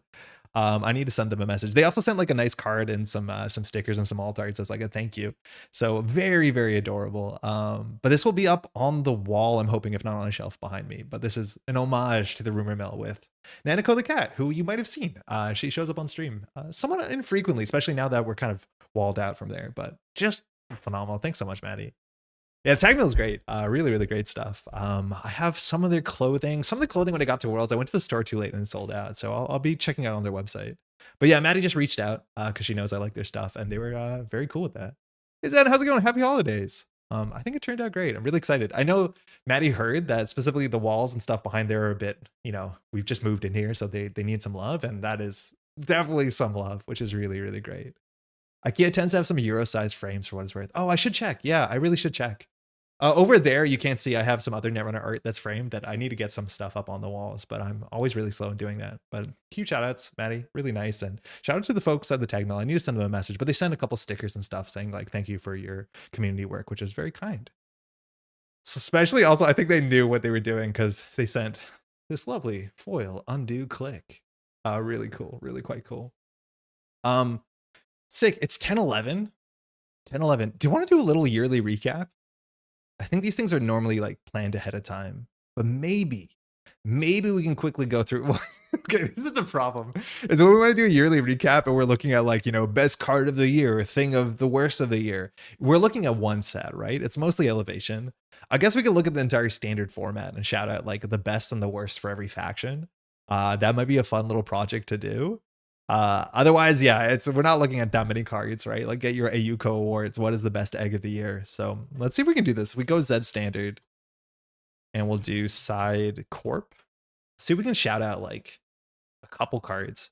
So we're going to sort this by faction. You can see drop down menus. We're going to go for images only. Best card of the year. Does that count banned cards? Yeah, sure. Of course. If they were banned this year, that seems like that was important. All right, HB 2025.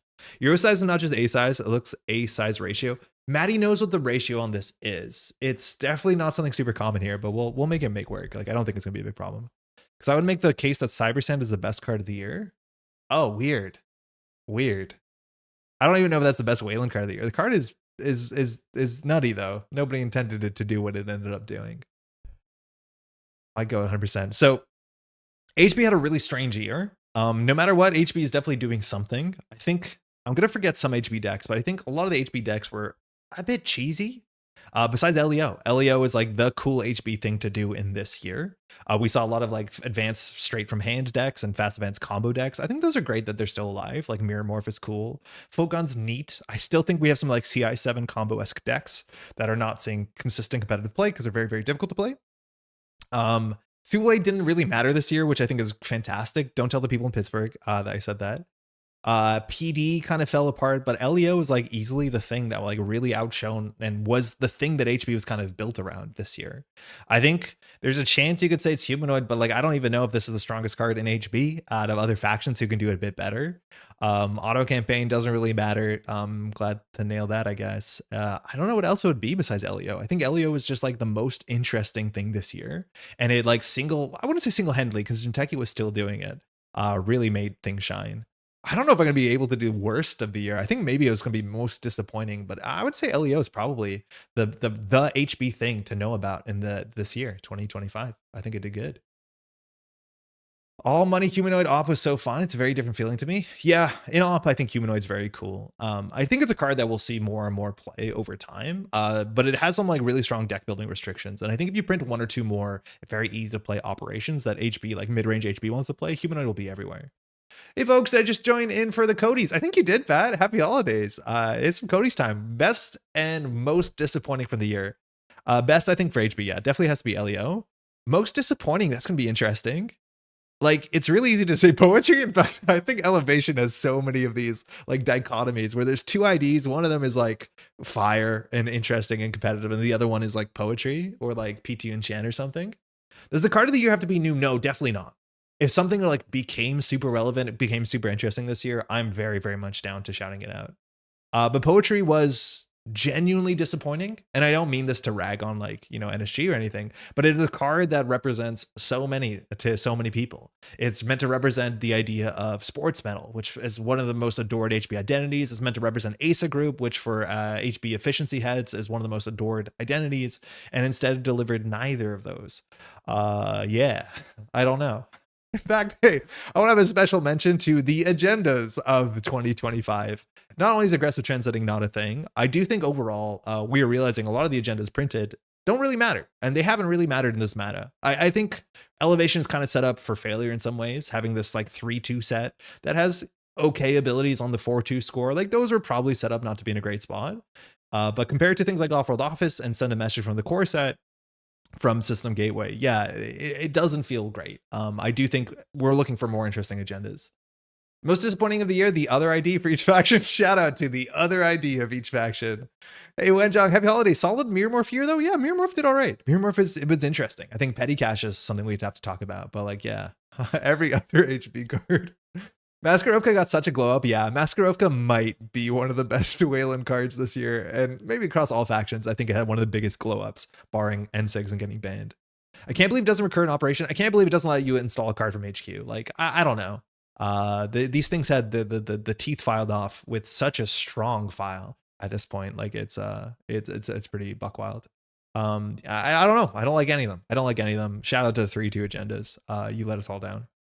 HB did okay. Hey, actually, Fully Op is getting an altard coming up, and it's a really weird one. I think it's poetry based, but maybe there's something I don't understand. But yeah, Fully Op is finally getting an altard. We'll talk about that in the news in a second, but that's great. This card needed one. RLC, you're next on the list. I also want to shout out Mersha. Mersha, just one of the most fun HB cards. I think it is just an LEO thing, but Mersha is like, I think such a good designed card. It's interesting. It's compelling. It has downsides. It has upsides. Obviously, the way that works, the LEO is cool. I really want to see this in decks that are not LEO to see if that's possible. I've played against some decks where this gets away, and it's just really good. It's just like very, very good 2013-esque card. And I appreciate the heck out of Mersha Ballard. What a cool card. 9 out of 10. Mersha's MVP, my Thunderbolt Armaments deck. There you go. It's like a card that can fit just about anywhere. It's very cool, even out of faction. I like this a heck of a lot. Ban year for ScapeNet, but let's intentionally talk about it. No, they'll just ban every trades card eventually, right? RLC had a good year. Yeah, RLC had an all right year. RLC always has like a better year than you think. RLC is a cool card. I think RLC had a better year last year for what it's worth with like PD Fast Advance Year Digital Life shit. I didn't mean to say shit, but I did. I like that deck a lot. Jinteki. Hard to talk about. Not one single identity mattered more than everything else. You could say it's FUT for sure. I don't know if FUT decks would have been real without AUCO. Byte is obviously seeing some competitive tournament play, as much as people don't have good things to say about it. I feel like Charlotte quieted down a lot this year. Admittedly, Ag Infusion is gone, and we started to see at Worlds, you know, RH Glacier come back and Jinteki Glacier, which is kind of neat. Moonpool is still probably one of the most broken cards in the entire game of Netrunner, and it does matter. But again, I think all of this is obviously because of AUCO. Yeah, shout out to the other identity, AUCO by a mile. I'm in some ways so disappointed that AUCO didn't win Worlds. Like, it got so damn close, and it didn't get there. Yet our top three is like what, Nuvang and Epiphany. Super, super, super wild. Shout out to Michael Webb. Yo, Michael Webb for real, like, was seeing competitive play at Worlds. Shout out to the Bears playing multiple copies in their deck and actually winning games. Like, I actually warmed up a lot to Michael Webb, but that's mostly because we're playing that Cursed Sisyphus protocol. So that's good. It's really good. Bladderwort, low-key MVP. I think Bladderwort, I'm not a big Bladderwort believer. I think maybe if you play full horizontal prison assets AUCO, but I think it's way less important than some of the other AUCO cards like Cohort or Moonpool or FUT. I think it is in the tier of AUCO cards like the fourth best or fourth most important to most game plans. I prefer Microwave to Empiricist personally. Yeah, I'm kind of getting there too, but low bar. Super, super, super low bar. PT and Tian, that's not it. Honestly, maybe my most disappointing Jinteki thing. Still better than Poetry Microwave by a mile. Maybe my most disappointing thing for this year is actually Atea. I feel like the Atea purists, the Atea diehards didn't get to prove, like, it didn't feel like they did the stuff this year that they did last year. Like, there's always one or two Atea decks in any format, and admittedly our format got a lot smaller this year, that's worth saying. But Atea didn't do anything cool this year. Apologies if you publish your Atea deck and I wasn't aware of it. Like, I'm not the authority, but from what I saw, Atea seemed like it got so many tricks this year. It did lose a lot of tricks, like it lost the Flick Flack combo with that that neutral agenda from whatever that Dan Dargenio made, that I forget the name of. But like, Atea did not do anything. And you know, the conversation is entirely dominated by Ayuko at competitive higher play, but Atea just seems like it should be doing something by now, and it's 100% not doing anything right now. I really thought Atea with Makoto Lagi would do it. There's so many cards you could think would do it, right? Like, you thought this would do it. You thought it would do it with Mersha Ballard, right? Like, there's so many reasons to do it, but none of them exist. I do think outside of, no, I think, if I'm not mistaken, Elevation, every card in Elevation, every ice in Elevation does damage. Actually, no, Michael Webb doesn't technically do damage, right? But we're once again in a situation where all the ice Jinteki got was damage pilled. Timely public release, yeah. I'm a little sad. Hey, how's it going, LK fan? RH didn't win Worlds, as it would have been the last 4 Worlds were all different gateway IDs. Oh yeah, that is cool. On the runner side too, like, I think we're missing an As Worlds, but has Lat won Worlds? Has Lat won Worlds? I feel like Lat's won Worlds. 2022, right? Right? Wait, what was Sokka playing in 2022? It was a Shaper. It must have been Lat. But Hoshiko's won Worlds. I think Lat's won Worlds. What Shaper was Sokka playing when he was playing Apocalypse?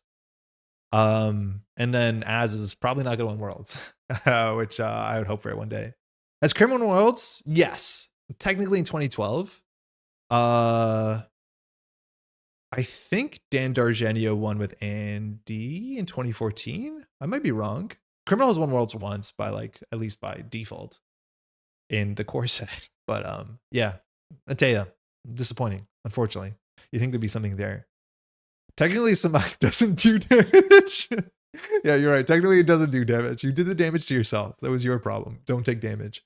Shout out to Mitra. Still cursed. Still hate it. Still think it's a problem. Shout out to adding. I hate the window we added to every interaction on JNet for the cost of this card. Maybe in the future where there's more cards that care about this window, I'll be less salty about Mitra window. But I've also had people rage quit whenever has to Mitra and has won the game on the spot. Don't like it. Won't like it ever. Shout out to Mitra. Everyone needs a villain. NBN, next big thing. That's a good 5-3 agenda. That is generally a good 5-3 agenda in Elevation. But the NBN as a faction, it's not doing much besides winning Worlds and winning some major events. I think you're going to know where my most disappointed is. Stoke the Embers, honestly, it is really good. When it fires, it feels so damn good. I don't know if it fires consistently enough, but like, this is just such a fun Netrunner card because it rewards you for doing a weird thing and it rewards you really, really well. Krim isn't allowed to win Worlds again until NSG reprints Andy. It's going to be a while, huh? Card sucks to exist. Not doing much besides winning Worlds, SMH. No, but just winning Worlds. Like, come on, do something. Do something else. Shout out to Nebula and the other faction. Also, like, we got a lot of good mid-range NBN ice, and it didn't really matter. This is maybe my biggest disappointment about NBN, is NBN got good cards that just don't matter. They will matter later. It's just, like, right now, NBN is doing one of two very narrow things, if at all. They are doing fast advance combo, kill combo, false lead stuff, which got banned out. Or it looks like they're playing Epiphany, which runs just the minor amount of Epiphany-centric ice that cares about B1000. But like Doomscroll and Endbot are very good cards. There are other factions that would be very happy to have these cards. It looks like NBN is not happy to have them right now. Also, Seraph is really disappointing. NBN has no high strength barrier. No, NBN doesn't have any high strength barriers right now, I don't think. Unless you think Capacitor can be 5 strength, which I've seen it. It's okay. But yeah, NBN has that hole right now, but maybe they'll be fixed in the future. Who knows? Mid-Archer is the default card of the year for NBN every year. System gateway? No, for sure not. It's not the most powerful card in the deck. It's just a very good card. Nebula. I'm so interested to see what 2026 holds for Nebula. Doom Scroll is also fun with Thunderball. Yeah, you know it. Are you also playing what's it called? Unsmiling and deresing it? I don't know what's gonna happen to Nebula. because Nebula is going to have this design restriction on operations, because of course it is, right? Any good NBN operation, let alone any operation that gives you an advancement or gives you a click, has to be gated by the power of this thing. My hope and my assumption is we're going to get some sort of Clot-esque reprint. If you're not familiar, Clot is a card that allows you to stop or slow down fast advance, which is the thing that a lot of the Nebula decks are doing. And then maybe Nebula will feel less bad as long as you're playing the requisite tech, which is, you know, asking something, or there's enough requisite tech in the meta that you don't have to worry about playing it yourself, which like sometimes the meta gets called really hard. That worries me. Like, I don't know how or ever if I'm going to like this. Obviously the kill combos are like step 1 score false lead, step 2 die, like that isn't going to exist right on like this. But just the game plan of like, that was actually a big disappointment of this year, is that there were so many decks this year that had no interest in building remotes. And it wasn't because it was clearly the best thing they could do, but it was the best thing they could do. Like, we've seen HB decks, we see MBN decks, like a lot of decks were playing and winning big tournaments that never intended to build a remote server and just fast advance everything from hand. That archetype probably should exist in the game, but that being a tier 1 thing, I think tells you more about what Corps are struggling with, which is like playing the game the way you would assume they would play the game.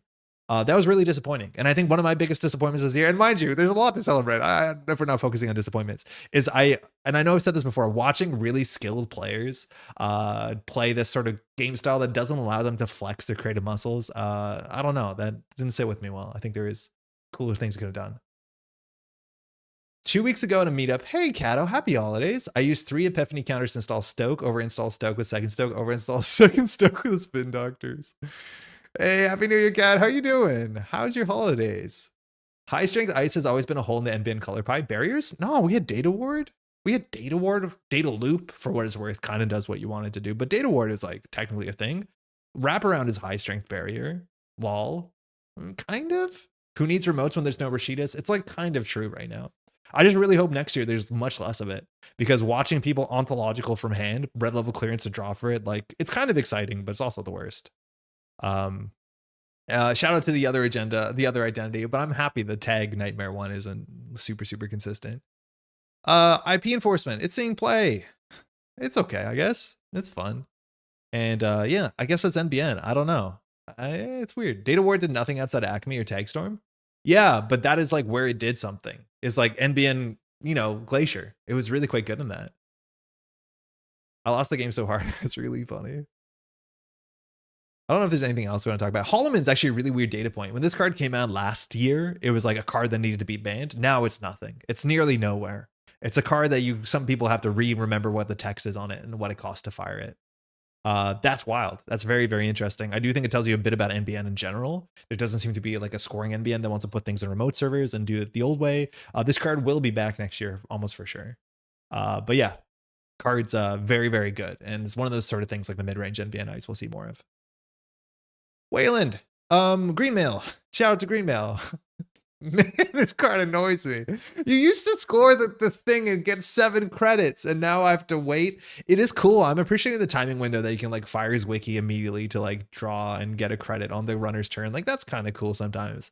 But Green Mail, it just it does not spark joy, unfortunately, the way that the other one did. I think off the books is the 1/3/2 that people are the most okay with, because its counter is actually really quite good. It doesn't feel like Atlas, and again, it's not Atlas, but it does let you do some cool stuff, which is great. Basalt Spire, this is what I mean. Agendas that matter, really important in the meta right now, as we just saw earlier today. And Eminent Domain, also a really interesting agenda that was very prominent last year, and this year matters even less. Not 100% sure why that is. I think it's still kind of hard to deal with like the big lizard showing up, but we used to have Eminent Domain.deck, and currently there's not that many Eminent Domain.decks, as much as it's kind of I don't actually know what the Nuvang deck that was in the top at Worlds was doing. I'm assuming it had Eminent Domain. Slash and Burn is doing well. But again, I think fast advancing is super important in the meta right now. It looks like, I wouldn't say every deck, but yeah, Never Advance. Yeah, Never Advance is something we should talk about too. I think Never Advance has gone a bit too far in this game. Eminent Domain suffers from the loss of Ice Wall. What does that mean? All you need is 40 card NBN ID that gives you 2 credits every turn for meeting an easily reachable trigger condition. If Glacier NBN will be so back. We're so back. It's a single ID making use of a high strength barrier. Outside of it, there just wasn't part of a color palette exception as rule. Yeah, no, you're not wrong. You're not wrong. But for what it's worth, I think only like No, Weyland had big barriers for sure. HB sort of did, but they're clickable. Jinteki, yeah, actually had big barriers. Yeah, maybe you're right. Eminem suffers critical loss because jamming M-Dom turn 1 is difficult. If you can do it, if you can't, I don't think you need Ice Wall to jam M-Dom turn 1. Like, we're in Maskarovka meta. I think Maskarovka is the same cost as resing an Ice Wall. Obviously, there's some weird timing about Central's pressure, but it's just about the same. Antil is good. Card's really good. It's where it should be. Very good card. Plutus. I like Plutus. We're gonna see more Plutus in the future for sure. And it's so easy to print a Plutus, good Plutus card. Card's really good. I think when it comes to Weyland cards, the easiest thing to shout out is clearly Maskarovka. This card went from unplayable to staple. In fact, people are spending 3 influence pulling this into HB decks. This card's really, really good. I still don't know as like a player how I should play against this.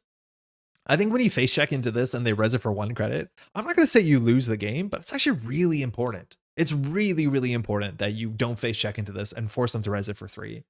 Like, it's interesting that this card changes the play patterns, and I'm wondering if that will develop over the years and people like realize what they should and shouldn't be doing. But like classically, I would say when you played against like Op, you should run, force them to res the ice, then boomerang the ice, then run back, right? Force the res. Sometimes that's a bit weird because you don't want to opt to res ice sometimes. Like maybe you just boomerang it. I doubt it. But now you probably should boomerang before you run.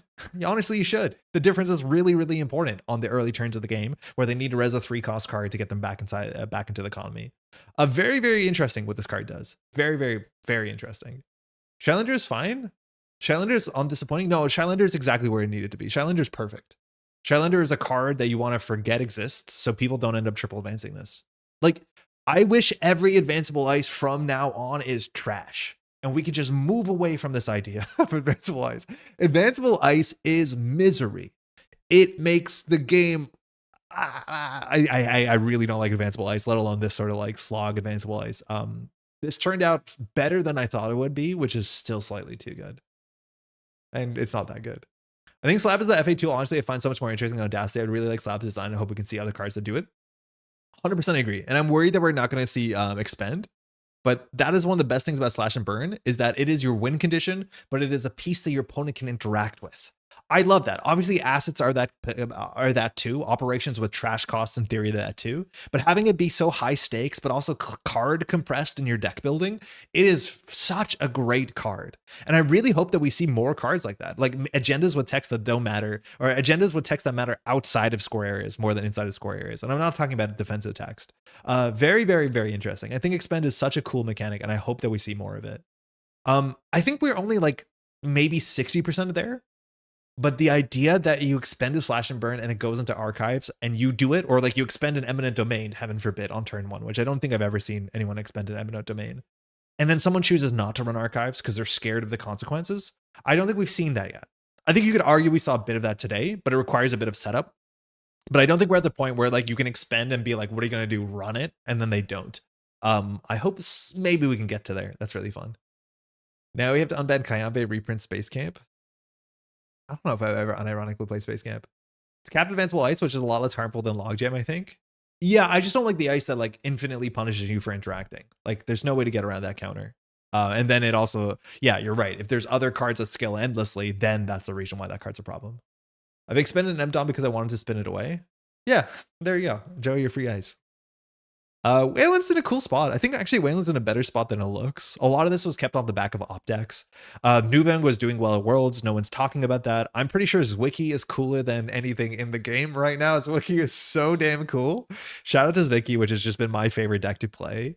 I've come around on a lot of that Weyland IDs that I didn't quite like. Like, I still think BANGUN has some massive problems, and I'm pretty sure it's 1 card away from being busted. But BANGUN has this really awkward game state. We might play it today, honestly, in which, like, if they're on game point, your text, I wouldn't say doesn't matter, but also doesn't matter. They have to survive, but they don't have to care about the repercussions, and the repercussions are the part of the BANGUN deck that wins games. So BANGUN is still kind of cursed.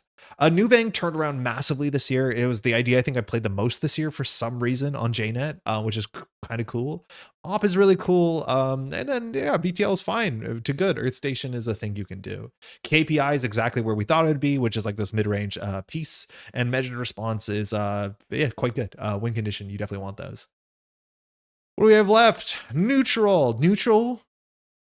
I didn't think NSG would print good neutral cards. And this year, corporations needed good neutral cards because corporations just needed new cards. We lost Rashida, and NSG did print good neutral cards. The neutral corp cards were actually quite good. Shout out to False Lead getting banned, but like Ice was great. Fly Swatter's really good. Lamplighter's better than it looks. White Space, another card that had a massive glow up this year. For reasons that forcing early interaction and having that face check does really matter. Petty Cash was so important, and admittedly, it's a build around for a lot of the best faction IDs that are doing well this year. Makoto didn't do anything, but like there was a lot of really strong neutral cards, and that brings up Corps as a whole, which they really needed this year for sure. Maybe you could argue didn't do enough, but yeah, neutral Corp cards, some really important stuff getting printed and getting buffed recently. So remember the one Nuvang stream where you fired ID like 4 times in a row and didn't trash? MR came out exactly how I thought it would, to be honest. Yeah, I don't know. I think I'm glad that the Weyland game plans are a bit more jammy, but it didn't come out like modernism. I think that's the big thing. I think the last couple turns of the games that we played on stream, we had to play a bit more modernism, which I wasn't used to because I'm much more used to like using measured response as like a giant mace as opposed to like, you know, being quick and forcing them to keep up with me. And I think we almost lost the game against Lucy where we should have jammed and played modernism. But I do think the reality is a lot of the games, especially like the Nuvang games, you're playing mid-range Glacier with a burst kill. You're not playing quick and fast and loose modernism, and I do miss that. I think it's somewhere probably in the middle, but yeah, it's okay. Everyone went, this card is busted. This card has so many terms and conditions. This card is busted. This card is fine. I think some people want it banned for sure. Still don't like MR. Yeah. Threat 4 is weird text, but I'm glad it has that. That's for sure. All right. What were we happy about? What were we not happy about? Anarch. Not a good year for Anarch. Obviously, like One Worlds and all that, but like a lot of the new cards didn't really matter in Anarch. Anarch has been on the back of a lot of really consistent, strong, good stuff. A lot of synergistic packages, a lot of stuff that's just good in reg stuff. And then this year, honestly, my hope was that just Hoshiko would get banned. And it didn't happen. And I don't know why it keeps not happening. Why can't we ban Hoshiko? Even for a minute, for a month. Just let Hoshiko go. Does the whole faction collapse? Maybe. But yeah, we just still see good reg stuff Anarch doing the thing. Yo, XEG, happy holidays. Too much text is a general problem I'd like to see less of in the future. I think, okay, oh man, I really didn't want this to be as critical as it's turning out to be. But Elevation was a really weird set to me because there's a lot of cards that have a lot of text.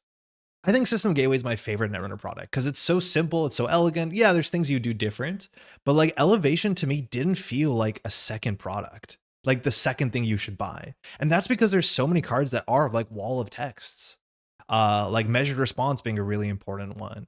Obviously they banned touch-ups, but there's like a lot of cards that don't seem incredibly elegant. Like the amount of text on Ayuko is also kind of surprising. And maybe I'm underselling, you know, what people can understand in Grok, right? Like clearly I'm struggling with some of this stuff too, but you know what I mean? It's like, it did not feel like it had the elegance of Gateway. And I think that's a really hard thing to chase. I also think Gateway was like being cooked up for many moons. I don't know how long Elevation was around. But yeah, it definitely felt like something thicker, something slimier, if those are the words I'm using. Happy holidays, y'all, as well. Yo, Floating Fest, also happy holidays. Happy almost New Year. We're just around the corner. What card are you the biggest hater for that everyone seems to like? Ooh, that's a good question. Biggest hater that everyone seems to like. I'll keep that in mind while we scroll through this. I don't know if Chad is going to be able to tell me what that is. Shred is my disappointment of the year. You can tell me because that isn't even my bad charm offensive deck.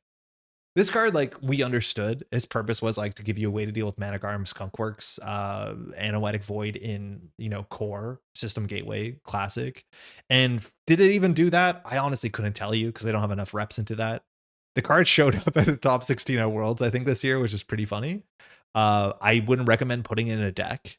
I think even in Anarch, in Standard, you have better tools to interact with this, as much as it does have some interesting legs up against the one where you throw the Molotov. But I don't know what the design was trying to be. It was trying to be a card that deals with Managarm Anoetic in a smaller format, and I think it did an okay job at that. I've lost track of whether MR is threat 3 or 4 more than I care to admit. Otrikun, yeah, as a judge, we run into a lot of issues where people have played the card and ended games and had handshakes, and then people realize it's threat 3 or threat 4. The fact that it also has different conditions than Oppo Research is a bit of a pain point. I think overall that's better for the balance of the card, but the fact that it's not threat 3, it's not threat 4, it doesn't care about steal or trash, it cares about run. Like, those are things that are, it seemed like they would be terms that can cross multiple cards, like Reprisal was back in Katara, but it's not the case. What's good? Yo, Bill Wright, how you doing? Happy holidays. Prepping for the new year. Okay, let's look at some stuff here. Anarch stuff that was new that popped off this year. Oh boy. Amanuensis became playable, then became unplayable. Now it's playable, I think. It really mattered what you could do with one tag as a corporation. For a while, it was a death sentence. Tech Marrow this year was the funniest thing. Like, we got to a point where the meta was so kill heavy that you played Marrow unironically in your regular Anarch deck just to be up to have 7 hand size. And yeah, shout out to the folks who figured that out and made some very uninteresting games for the corporations. But yeah, hard tech still does win games as hard as they can get. Hopefully the new year brings more good AR cards. It might be like really soon too. I'm hoping that we get some news and spoilers coming up soon, but it should be soon. Unfortunately, Phoenix, Banhar got banned out. Did you see the Banhar? Okay, I'm just going to cut into here because, like, I don't know when this stuff is commissioned, but firstly, they announced the District and Megacity Championships, so we'll come back to what we're doing in a second. But they also showed off the whole kit. This is the first time, if I'm not mistaken, that one artist was doing the whole kit. This is an Admiral Huff kit entirely. I still don't know 100% if I'm saying their name right, but the art is so good. Emerald is one of the new artists from Elevation who's done such great work, and I wanted to see more. And this is the first time I think we've seen more. So this is the kit we have here. These are Raindrops Cut Stones, and that is, if I'm not mistaken, Banhar with the Falcon and the dog. I'm assuming this was commissioned before Banhar got banned. It's a nice way to like honor Banhar, and then you see some of those Mongolian, I believe, kind of like flourishes in the art. So damn good. And then we have this fully operational, which I don't fully understand. I think it's meant to be a poetry thing where you see this person with an amazing outfit, and then you see like 3 different versions of them with the, you know, the guns out. Full capacity, I'm just getting started. I'm not sure what that is. Is it meant to be a poetry thing? Because like when I think of fully operational, I think of more industry, but this is, I think, the poetry fashion angle. There's like 3 different backgrounds. This art is super, super striking. I want to know what the art brief was. And of course the playmat, this is Scrounge, which is a card you can play, which has really, really, really, really, really, really great art as well. So shout out to Emerald. These are phenomenal cards. Really, really good art. They also have the list. Each panel is an HBID. Stwide. Wait, what? Oh my God, you're right. So on the right is Thule, and there's somebody underwater. On the left, that's the Mirror Morph building, the Yonic sort of like building. The middle is Thunderbolt? What is the middle one? Is that unannounced? It portrays a different HBID. That's sick. Can't remember the middle? Me neither. It kind of looks indoors, which makes me think of the Arms Factory. I don't know what else it'd be. Yeah, it's Thunderbolt. Oh wait, that's awesome. That's sick. That's really, really cool. It's harder to tell here in the low res like sample, but that's really cool. Is this a named character or a character that will be named? I'm assuming this was like a fashion thing, but yeah, it's very, very obvious now, especially with the colors. Looks like last year's Ob Alt. Oh yeah, that too. You're right. Yeah, Kevin, how's it going? Happy holidays. The indoor Ob Alt also looks like that, but Thunderbolt looks like that's similarly, and you see the tracks in the middle, so it could be either, I think. So they announced the structured. They're also going to be reprinting Cats Maviruses, which are some of my favorite alt arts with the little guy in it. They're really, really great. So top 24 is fully operational alt art. I think some of these districts will have more than 24 players, which means it's not a guarantee. Top 8 is the Raindrops Cut Stone. Top 4 is Scrounge Playmat, and you get a buy if you win the thing, which you can use to buy the Megacity or a Megacity next year. Sorry, no, Megacity this year or the Circuit Breaker Invitational next year, but of course. And then we have locations. So these are for districts, and they also announced Megacities. So if you're in APAC, there's a whole bunch of them, which is sick. If you're in, here's the Megacities. 2 in Australia, 1 in China, 1 in New Zealand, 1 in the Philippines, 1 online. That's great. You get some European districts. Not that many. Oh, I'm glad that Germany's popping off. I guess, yeah, some countries are relatively small. So there's some stuff going on, that's for sure. Nice. Some UK stuff, great. Of course, there's going to be Megacities now across Europe. So we have Belgium, Czech Republic, and Brno, and Lille in France. I think Lille is the south, right? Germany's Berlin. Ireland is Dublin. Milano, Warsaw, St. Petersburg, Barcelona, Malmo, 3 in the UK, which that's sick. I think a lot of countries are now having more megacities than they used to. Some people have mixed opinions about that. I'm okay with it. And then we go to the Americas. No, I feel like there's not that many districts here. Oh, Toronto didn't have one when I last checked. So Toronto added, I think this was new. When I first checked the article, there's no Toronto here, but I'm running a district in Montreal. Hopefully we'll see you there. We'll have some information up relatively soon. I'm going to talk to the store to get that locked in. And then it's Ottawa, Toronto on the east side, Calgary in somewhat the middle, more to the west. And then everything else is on the west coast from BC. The United States, there's a lot of them. Hopefully there's something close to you here. Is there anything I recognize? Derry, New Hampshire is probably Neon Static folks. Probably some stuff in Massachusetts. Is there nothing in Massachusetts? Wait, is there nothing in Massachusetts? Wild. I don't think there is, but there's stuff in New York, in Jersey. Cool. Then Megacities. So we did a bit of a thing where we had a bit of a conspiracy theory. Turns out we're wrong. This is the first time Canada has ever had 3 megacities. So mind you, 2 on the west coast. They're somewhat close. And then the east coast is Toronto, which 3 years in a row, Toronto's running a megacity. They've done a great job. So I'm really excited for them. For the states, it's Santa Clara in California, Denver, Colorado, Cambridge, Massachusetts. So there's the MA. Then we have down south in Dallas and then Madison, Wisconsin. Shout out to the Wisconsin Netrunner players.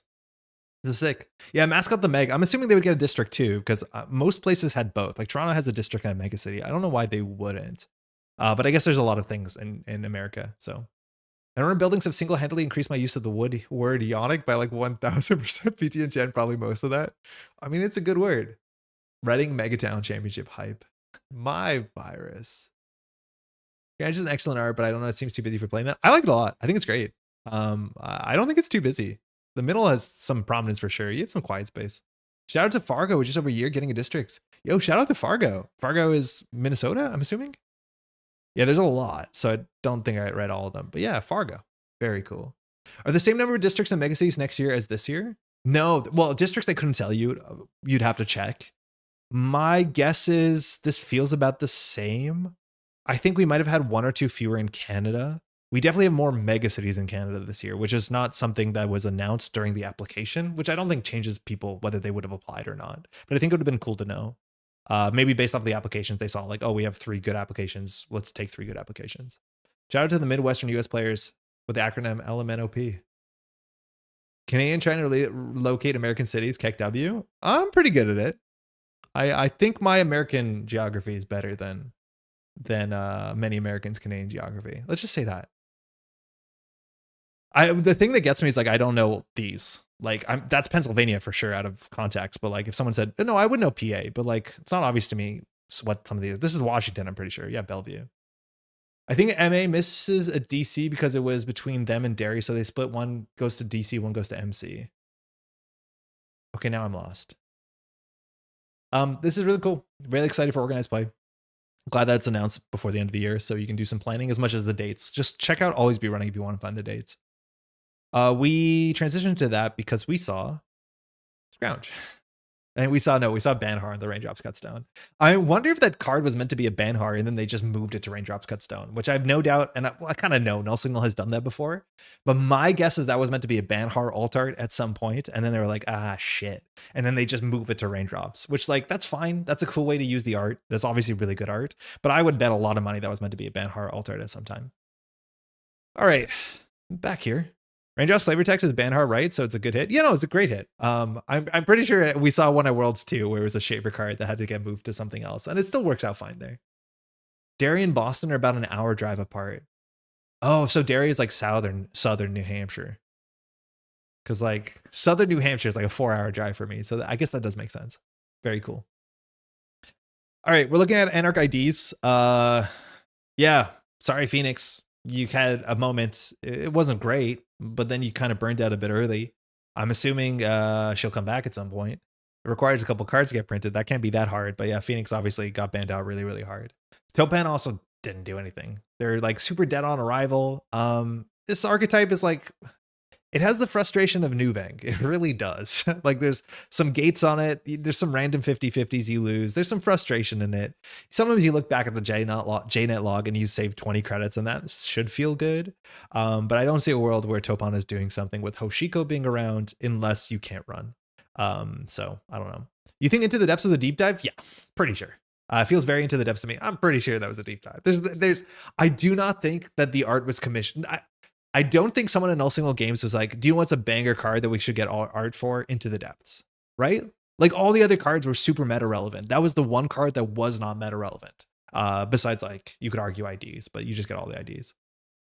Under turning Nuvang into a slur for any RG based deck.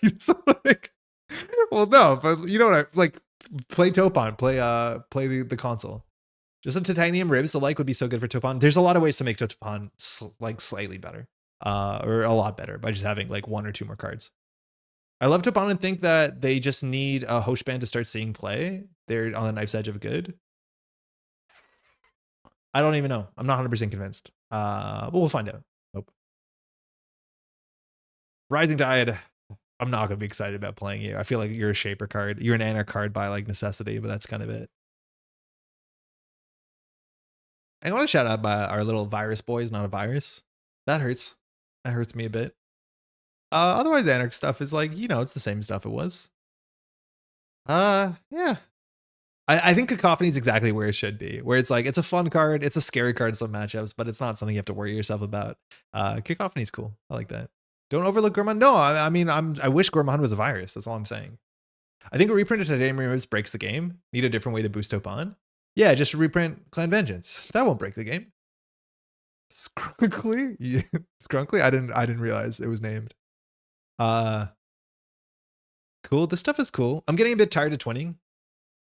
My real worry about 2026 is the twinning. Because we have seen stealth cards. We know stealth is going to be a big part of Elevation, or at least a part of Elevation. And stealth cards mean we're going to see Trickster Taka. And if you're seeing Trickster Taka, that means you're probably going to play Keiko unless there's some busted Anarch stealth console. And that means we're playing Keiko and Anarch in 2026, which makes me sad. But then also all of that stuff means we're going to be playing twinning in 2026. There is no shot that twinning is not going to be like the GOAT in 2026 again. There's no shot like you're not going to play Keiko again. That really bums me out. That the companions, which I just wish we could erase part of Ashes. It looks like we're doubling down on it. I think there's probably going to see, like, my guess is there's going to be some really cool stealth stuff that will be really fun, but it's not going to be better than the thing you can do. So like the first week, this is usually how it goes. The first week, the first months, you play your interesting stealth deck with like your weird cards. And then eventually you say like, I'll play two Trickster Takas and a Keiko and a twinning, and you call it there. I'm so tired of playing Reg Anarchosh. Yeah, me too. It's about time there's a change. I do expect when the new set comes out that we'll see a lot of bans and unbans, specifically unbans, because you can now like build a format where you can unban stuff. Just ban the twinning and make the stealth twinning. Oh wait, it's just save Cracker. Yeah, just save Cracker. Twinning is innocent. Get the compadres out. I don't know. Are you sure we won't be on Bling? I'm pretty sure. I thought about it a bit. I'm pretty sure. Maybe. I'm pretty sure. Anyways, I'm worried about stealth because stealth is going to bring the baggage of the companions, which brings the baggage of twinning, and then we're in the same spot. That's Anarch. It's like mid. It's weirdly mid. It's like Reg Hosh plays, you know, Siege Engine. ESA had a great year this year. ESA did some cool stuff. We got to see some great ESA players, which I think is what I'm most excited about. And then most of the stuff from Elevation did not stick at all. It was a down year for Anarch. Again, we've had like very consistent Anarch years, but for what it's worth, outside of Seb 2, I feel like the last set didn't have a lot of strong Anarch stuff. No discussion of Seb decks. Not really, because I think Seb decks are good. I would have bet heavily on Seb this year, and I think Seb did really great. I think Seb didn't convert competitively, at least around the Worlds era, which, you know, holds something in our mind. But we saw some really great Seb performances before. But the Seb decks this year are not fundamentally that different than the Seb decks the year before or the year before that. The big difference is we traded Clean Getaway for the one that steals, not Clean Getaway, sorry. The one with the penguin on the motorcycle. Fursuit, Hot Fursuit. We traded Hot Fursuit for Transfer of Wealth. Was that a good change? Yeah, it was a relatively good change. The fact that you get the access on transfer is really, really good. Transfer Seb was definitely a deck. Yeah. But I do think that deck is not dissimilar if you just played Fursuit and called it a day. Anarch wins Worlds? Yeah, it's just like NBN. NBN wins Worlds, still super mid. Super mid, not excited. Mid-year for Anarch. I stand by that. The bar is really high, but I think we want like the interesting bar to be high. Criminal. Criminal got good fundamentals. Criminal got really, really strong fundamentals. Shout out to the same deck we've been playing to 2013, but we're not complaining about this one because it doesn't have companions in it. It does usually. Clean Getaway is a really good reprint of a card we beloved. Transfer Wealth is a great reprint of a card we've loved. I think these are very, very good high points of elevation. Clean Getaway and Transfer Wealth. I think these are great. I can't see myself getting upset about Transfer Wealth, yet it matters, yet it's worth playing around, yet you should play more of them. If we had like same old thing in the format, will we play Transfer Wealth again? Like, I'm not even convinced. But yeah, these cards are great. Clean Getaway is just cracked, but Transfer Wealth is a very interesting cracked card. Very, very cool. Maybe like we'll just ban Vibrato on standard. I'm not a Transfer Wealth enjoyer. Yeah, Meteor, when you transfer me in a Resurreglith, it's gonna feel bad, that's for sure. Bravado. This card was very, very like ban me please target for a long time. I feel like it's not the case anymore. I don't know why. I think Clean Getaway is just kind of taking his lunch, but like Bravado is very, very good. What it does is unfair. I wish it was a bit more interesting than what it turned out to be, like the card text. But yeah, Bravado is still just a 3 of in every criminal deck. I just don't think a lot about it. It's a card that I forget to put in the deck when I'm auto building or building something and then realize Netrunner DBs. I'm like, why aren't you playing 3 Bravados? I'm like, yeah, okay, right. My bad. I should fix that. Oh yeah, it's fine. I don't want to talk about Detente. I don't think we need to. I think this got nerfed into the ground in testing. Man, I missed that, like, man, the Steve deck. I think there's one deck in rotation that I really, really missed. Is that sort of like Kikai Steve Cybernetics deck that also Bridgman was playing. That deck was really, really fun. You played all the Cybernetics, you ran HQ, you got all the triggers, you played Banhar. Very, very cool card. I think this is also interesting too. Boomerang was like a ban me card like many, many moons ago, and now like some decks don't even play more than one. Very, very interesting. Criminal IDs. Moosey Hot. Yeah, I think Moosey Hot is a W. I'm not the biggest Moosey Hot fan. I think Moosey Hot probably got a bit less obviously playable losing the dolls. I think we'll still see Moosey Hot. Shout out to the no whammies Moosey Hot deck, only icebreakers and run events. That deck was kind of fire. I'm not gonna be happy about Baz. I know Baz does things and Baz is fun, but I have not sold on it yet. But Musiato is a cool, really cool addition, and Baz is a really interesting addition. To me, it's too close to this guy who also is missing his one hand. Sable did Sable stuff. Saya was a bit less relevant. Mercury still did things the way they expect Mercury to do. But overall, Criminal had some choices. I think Criminal was cool this year. Very, very cool. It's playing ShadowNet, Steve, and Ram, and it was a blast. I miss Steve a lot. Yeah, I miss parts of Steve, that's for sure. Panweave's the best feeling card you never play. Yeah, Celestial, happy holidays. It definitely is. That card's really cool. Song consoles made me like reevaluate how breakers work. Like these numbers, I don't think are that good. And I feel like breakers right now are just not that good, even unless you're playing Shaper. And I do think that's a big reason why we ended up in like the gray goop pile of Matryoshkas. But this card has nice breakpoints. I don't know. I don't know what's going to take for me to be excited about breakers. But Song console, it's kind of doing something. Like it's definitely trying to make you excited about playing breakers, because when you get this down, you're meant to feel clever when you do your thing. And that's why like Rising Tide, I think, gets flack from me, because I don't feel clever when I play Rising Tide in my Anarch deck. I feel like I'm admitting defeat. And hopefully Sun Console, you feel a bit clever, but I don't know if you fully do. But there's something very interesting to learn here. Feeling clever about playing your cards. Change the name and compilation. Thank you. You got some weird criminal stuff. Corpira still trucking on. Figuring out what the right code gate breaker in your criminal deck is. You can argue about that. I think that's good fun. I'm surprised Sable dodged a ban list. I'm not. I don't think I am. I think Sable's actually kind of sick. I think there's a chance that you can like hit the multi-axis or you can hit an econ card, something like that. But I think Sable overall makes very good and interesting Netrunner games. And I don't think she's been proven to be that cracked. And I think you can attack against her as a corp. I think Sable's in a good spot.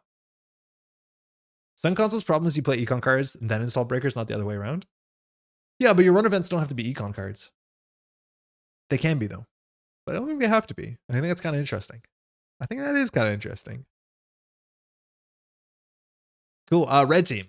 I think I played more every year. I want to play more red team than I do. And this year there was reasons to play more red team than I did, but Yeah, man, I want to like that card more than I can. All right, Shaper, you know we're gonna take a stop here and talk about Ritual. Why? Did they not want to reprint Diesel? Like out of you know, to say something, you know? We're not gonna reprint Diesel. I don't know. Maybe they did. Maybe this is more interesting and it falls in line with the Creative Commission VR occasion thing. It's just like so frustrating. It's like the blackmail, or what's it called? Not blackmail, the hostile takeover into green mail thing. It's just if you play the old card, you're gonna hate this card. Shout out to people playing fewer of them. They're really, really cool. I'm tired of people pretending like Ritual isn't a blessing. Illumination is good when it hits. Illumination is really, really good when it hits. The problem with I feel like we just can't get good data points with Illumination. Because the games where you don't see it coming and it hits, it wins the game on the spot. Right? Like it's the sort of card that I would only want played against me in open deck lists. That's such a ridiculous sentence. But it's like you play against JNet casual, you play against like, you know, a good Hoshiko deck, you don't ice R&D, and then an Illumination, they install like 4 companions, 7 Gachapons pop, it's turn 1, right? Like you lose those games, of course you do. But what were you meant to do about that? That's what I don't get. I don't understand this. I wish there was like a bit of, you could tell it's coming, but you can't tell it's coming because it's not played consistently in Shaper, let alone anywhere. I wish if I knew it was in the deck and I could choose Dice R&D turn 1. It's weird that you could feel like you could say that about any card, but this one hurts me more than others. Ritual feels bad, but imagine if there were to print a Shaper click engine in a few sets. Yeah, it will restrict that. Playing Essa and playing like, what's it called? Running Han to Ritual is like kind of cool. Yeah, I don't know. Neat. Maybe one day, but Diesel is not. I got really frustrated every year about Burner. This year it's calmed down a bit. It's still pretty wild to be a Shaper HQ pressure card. Card's absurd. Interesting because its natural home is Ari, who can force the access, but Ari's most of the events right now, not boards. It's relegated to being Pizza Shao combo cheese. I don't even think it's Pizza Shao combo cheese. Like, I think you can just set up efficiency engines. Like, this was in the world's winning deck list, was it not? Like, this was in a Hoshiko virus list that won worlds. There used to be 2 illuminations in it. Like, that's where this card's at home. Do you have a lot of things that are not very expensive? Yeah, that will play it. We'll play it. Yeah, I don't know. Wild card. It mattered a lot this year, it turns out, but very quietly. Shapers have a better legwork than Criminal. They really do. I'd be okay with getting Criminal back in the game. I'm happy with the deep dive ban. I don't know what it'll take for me to want it back. That was a good ban. Unbanning Creative Commission, sick. That was great. Liked it a lot. Game Dragon, it's just where it needs to be. I'm cool with this. Very cool with this. Onicom, back and playable and fun. Some of that's Creative Commission coming back, but I'm a big Onicom enjoyer. It's really, really fun to play. Shaper Identities. I feel like this might have been the most even out of all the identities. You could argue Criminal is, but like, oh, okay, no, even's not right. This is totally biased. Maggie is good, obviously good. I find it way more boring than that. But Dayway is like one of the most fun things they can do. And I'm totally fine when you can argue that your not great identity is not great, as long as it's fun and interesting and thoughtful. And man, did they nail Dayway out of the park. You could argue that it could start on the other side. It would be more natural to play it. You'd feel better out of the gate. But yeah, Dayway, sick. Really, really fun. I wish I could play more Dayway. I really wish I could play more Dayway. Oh, I skipped over Madani. Madani's a lot of fun. Madani is a card that I thought at some point could get banned, and I still think it's in that camp. The card is like gross. It's really gross. It creates complicated board states. It's it is overbearing. There's no card exactly like this. Yeah, I forgot to skip over Madani. I don't know. Obviously, this is not doing anything in the meta. Like, I think there's more shreds than Madani's in the top 16, but I have my eyes on you. Bring back Cubano or draw a giant frog in your HQ. I am pretty sure that the folks on HG are aware that they need to do something for Arasana to do something. And it's really easy. Like right now, the problem is with things like, you know, Madani is that if you want to play Arasana, like you don't need to play Arasana. So very specifically have that sort of aggressive shaper, like the Cuban shaper Arasana, that should come back into the game. You just need to reprint one card, not reprint, print one card for Arasana. So I have really high hopes that the NSG folks can drop 1 or 2 cards that makes Arasana a viable archetype. Because right now it's obviously niche, but you could even say the best installed from hand shaper is not even Arasana. A ton of fun playing Madani Lat before they banned out Deep Dive and the deck stopped having a win con. Oh, interesting. I assume you could put a win con on your Madani pretty easily. Still think right now Madani isn't worth the sauce, but I can see it becoming amazing.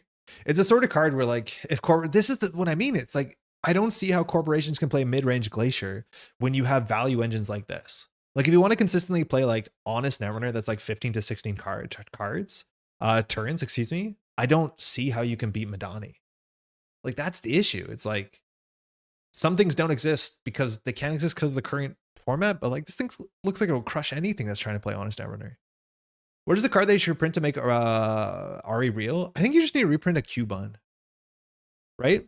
So the thing about Ari is that, well, you need things to bounce. That's a big thing, is that you need non-virus Trojans that you have an interest in bouncing. So you could argue you can reprint an Ika, which is a program, a Trojan that you don't have to host on ice. So that's something you can do with your Vernissage. But I think Cubon was the coolest thing because it made you play aggressive. It made you find weaknesses, and then you could capitalize on those weaknesses. Oh, you don't want to res R&D ice? And admittedly, the timing window, you have to install the Cubon first. Now you make money running it. It lets you be aggressive. It lets you poke. And you play kind of like a criminal Shaper hybrid. It's really, really quite fun. If they go too few on credits, they go too low on credits, you install 2 Cubons, you start running R&D, gain 4 credits. Like, it's just so unique.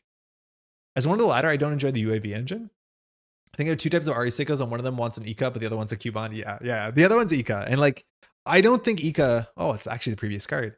I don't think Ika is great, but it just allows you to install a Trojan, because technically this is a Trojan, but it doesn't install on a program. It hosts itself as a paid ability later. So that means you can install your Ika on your side of the table to clicklessly just install a program that doesn't get trashed. It's like weird. I don't know if we should have a Trojan that doesn't install on ice.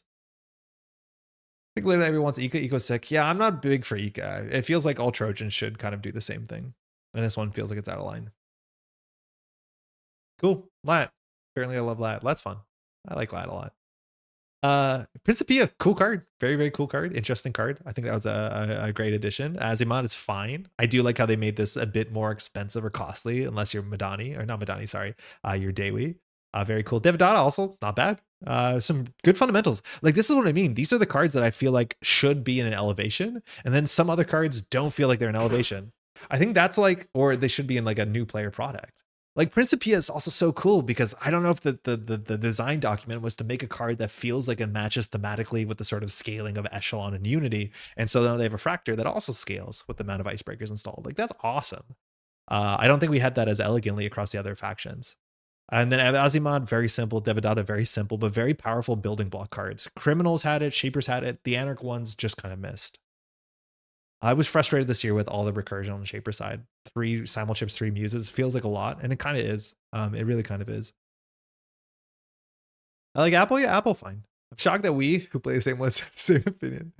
Print has been a banger and starter for whatever you value that at. Yeah, that's cool. That is cool. I do value that. What is this? Oh, what are you doing there? Okay, you're gone. Yeah. I don't feel super strongly. Knick-Knack. Neat. Knick-Knack's neat. We need more cards like this. Neat cards. Cards you can build decks around.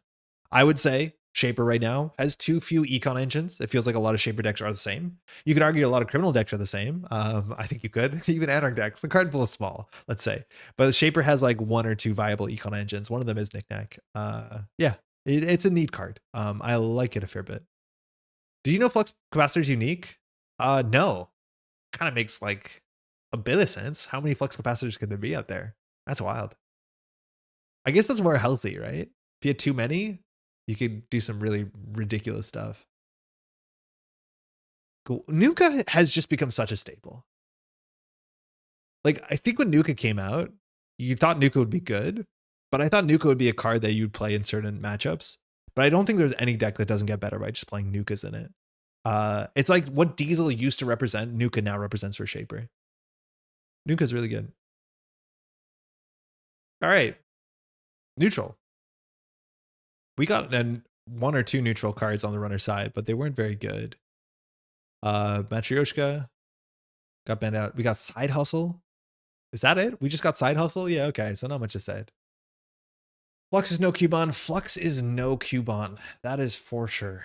Too much run-based econ in general, just right, not enough. Oh, interesting. I feel like right now we have, it feels like most of the economy we have is run-based. Right? I don't know if I could tell you whether it's too much. But when I think about economy engines, almost all of them are run based. That was a big design decision that we've seen over the last years, is that Shaper has moved away from being like setup engines to run based, right? Like they made Shaper run, they made Shaper play operations, or sorry, events. Like things changed considerably, very also gradually, but with a very concrete goal, right? Like we moved from Aesop's Pawn Shop to Knick-Knack O'Brien. So Shapers want to run. I think that's interesting. I think it makes for punchier games. I like that you can take accesses. Like there's some cool stuff attached to it. I do think I miss some of the like interesting play patterns. Okay, wait, no, that's a crazy, a wild sentence to say, of like Caddy Jones. But I do think these sort of cards also do feel very Netrunner to me, and they care about timing windows, or not timing windows, but just like windows in general. So I think I would want something a bit more in the middle. I think the fear is that once you get to this, you get to siege engines, and then like mid-range Glacier doesn't work. Run-based econ that forces interaction, that feels healthier. It feels healthier, it does. But it just makes the ones that aren't run-based feel so much stranger and so much more load-bearing. Right? Like maybe that's always going to be the case, but when they drop their Paladin Puemo or they're Mystic Miami on turn 1, like that just feels so unfair compared to everything else that's going on. Like the fact that the load-bearing Fermenter exists in multiple factions also kind of tells you a bit about it. Like I think Fermenter is interesting. I think Purging is still relatively hard. Not impossible, but relatively hard. It feels easier than some other metas. But it does make cards like this feel so strange to me. And you obviously know I don't like these things that much. Yeah, I'm not a fan of Sitback Shaper at all. And I think it was, when you're playing against Sitback Shaper, you needed to give them an incentive to run. That was meant to be the little puzzle that you're putting out. But yeah. Run base is higher variance if you draw stuff in the wrong order. Yeah, I guess you could say that. I feel like a lot of the run base cards are generalist. Like when I say run base economy, I'm not thinking about like, oh, did you draw your dealing chicken cards too late?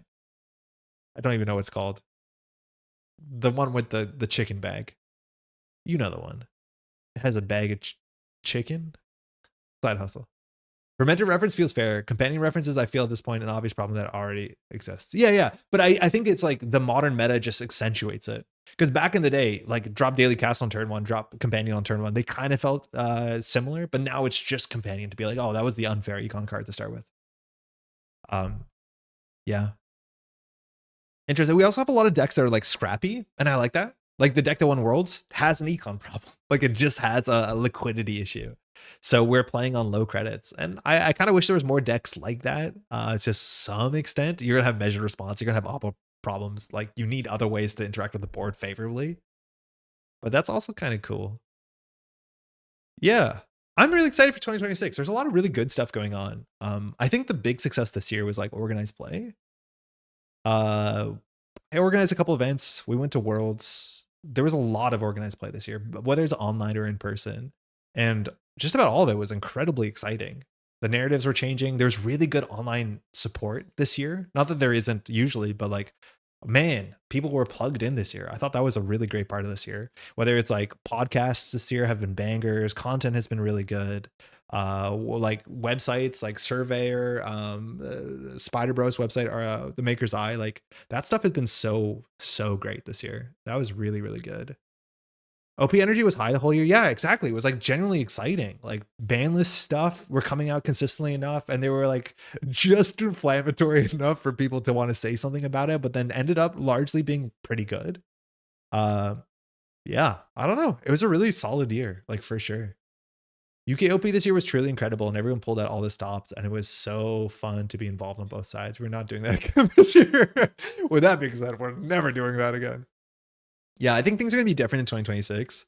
I think the amount of prize support is going to be pulled back by like law, which is fine. I think that makes sense. I think we scaled to what's it called, to unsustainable heights. That's another thing too. Also, like when it comes to like null signal games saying you cannot give extra prize support out at your events, I don't know exactly how that translates to events that were giving out cash prizes, which is not a common thing specifically, but I'm pretty sure they'd have to say something about that too, right? My two highlights for the year were definitely hosting APAC cons and going to Worlds. I had such a great year in Netrunner. I'm clearly far away from APAC, but one of my highlights of this year is APAC having great in-person play, which they've always been seemingly underserved because NSG's running big events and APAC didn't make a lot of sense for travel stuff. Obviously, we all know that. unfortunately. But then APAC saying like, we're going to run our stuff. It's going to be good. People are going to show up. Like the APAC cons is huge. APAC had some really good in-person play stuff. My only frustration with the prize support restriction is district kits being way too small for my districts. But that's super Reading specific problem most districts don't have. That was the issue I thought we're going to run in this year too, where we were running events and we don't think the prize support is enough. And then we're not able to produce that much more prize support. I think there's ways to get around it. Please message NSGOP. But I have no doubt there's going to be a fair few districts where people have a chance of leaving with nothing, with no prize support for participation. And I find that awful. Like my goal is if you come to a thing, you leave with a thing. It's that simple. I don't care. And so that's a hard thing to sort out everywhere. They said you can have a special pricing for first place. Maybe all the cash prizes have to be winner takes all. But the thing is like, that's the incentive issue. It's like, if you want to make an incentive where people can't get into this cold war of running bigger and bigger events and people feeling like they're constricted and they're basically priced out. I feel like cash pricing is really weird for that. Hey, Weddy, how's it going? Happy New Year. How's your holidays been? What's the problem with too much prize support, not cash? Null Signal Games, I think, mentioned it in their article, but the short of the long was that people felt like if they were going to have a competitive bid, or if they thought people would like drive into or come into whatever their organized play thing is, they would be compared next to some jackass in maybe Montreal who like we spent a lot of money to make a lot of prize support. The idea is it's not sustainable. So then next year, that person spends even more money making 17 all targets. And then it becomes this weird, collapse. Been chaos as usual, went well. Glad to hear it's at least going well. Good times. Hey. Non-NSG affiliated events aren't under any restrictions. And as far as I know, the only major event with cash prize this year is one in the Midwest. And that was NSG affiliated already. Yeah. And I wonder if that means that that event will get locked out from NSG support, which is a bit of a shame because that event has been running for a long time. Huh. Still 2025. We play BANGUN. We goonin'? It's the year to do it, right? Do I have it here? I think I do. New Corp deck? Yeah, let's just give this a shot. Is this the one I've changed? Yeah. So this is what I played at Crown of Servers. It has issues. I'm not going to show you the deck list. It's more fun if you don't know. I guess you can see the deck list real quick. You can't pause on YouTube or anything. BANGUN. Shout out to Quesadilla. This is largely Quesadilla's list. I made like 2 changes. They were mostly recommended. And I had an okay time with this deck. It was more fun than I thought it would be. I think there's still like fundamental issues with BANGUN where your ID just doesn't work once the runner gets the game point usually. And if they know what they're doing, it's such a big difference because you have so many good gotchas in this deck. And I don't love playing a gotcha thing. But we'll play a gotcha. Gonna be honest, the prizing jackassery was highly concentrated in several UK districts, giving more prizing than some cons. Guilty. Yeah, it happens. Oh, nice. I did give away some of my Reading lead because my binder was filled with too much overlap. Hey, best of luck. Have fun. All right, we're playing against Osh, 45. Our opening hand, if it has an ice, it's pretty good. SDS might be safe on turn 1. I'm not worried about Central's pressure, but we have Econ, we have an Antil, we just need an ice for it. I think we're on like 15, 16 ice. 15. Okay, so not the most. Doing less pricing this year, but only because they're forcing me to. Let me give my money to artists. Well, you can. Just more to fewer. Or you can just do other non-stuff. Non-official attached to the thing stuff. All right, good enough for me. Let's see what happens. Nothing to see here. So BANGUN says when you install a card in a remote server, if it's an agenda, you can install face up. One of the cool things is that beats Hermes because the card is neither res nor unres, so it cannot be bounced. But if they ever touch, and this is important, it's not a cost to steal, it's on an axis, it's 2 meat damage and a tag. So you do want to advance some agendas. Of course, we're on measured response. For what it's worth, the deck is only on 2 measured response, so it's a bit less lethal than you'd think, but usually it all comes together sooner than later. We'll see what they're off to. I think I'm mostly in a position of now I'm not commissioning as much as my district is going to be comically profitable. And so I need to figure that out. Reinvest next year? Yeah, I don't know what you do. Buy more in G and Ks? The early fermenter install is good if you want to snipe the SDS. Like Hoshiko wants a run. Yeah, that's like the line.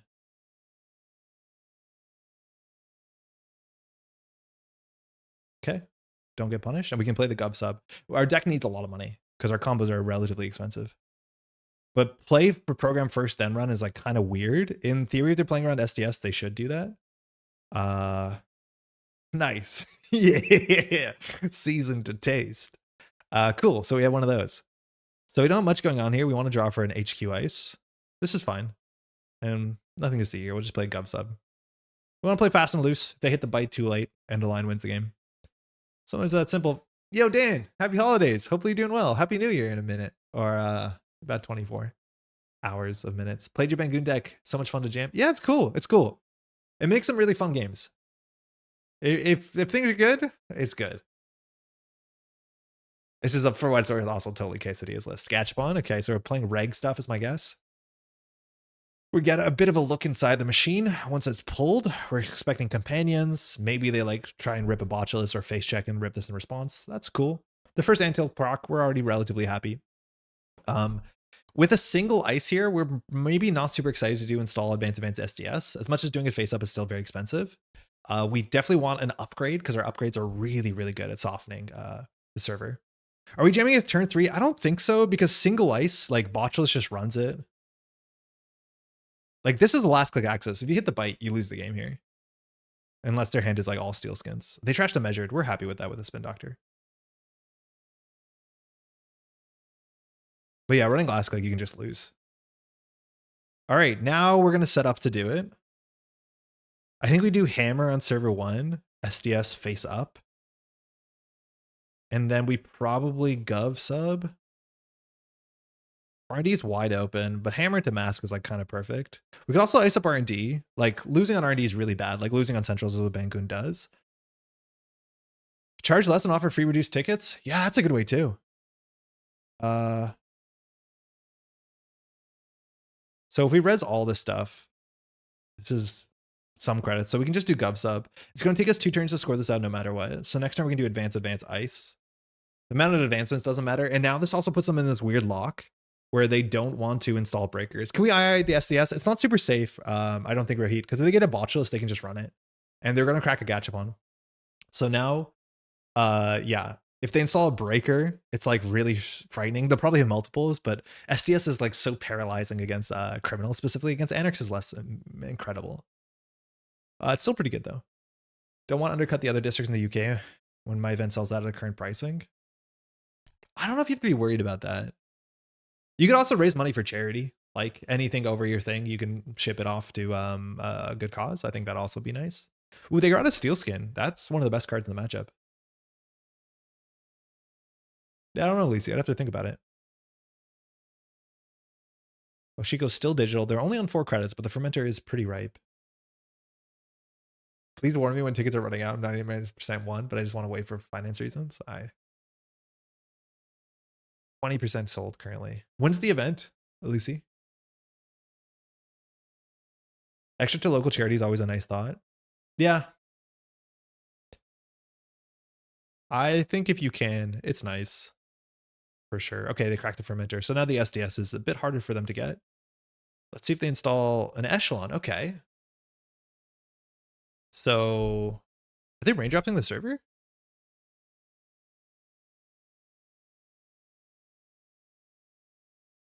Wow. This is going to be very expensive.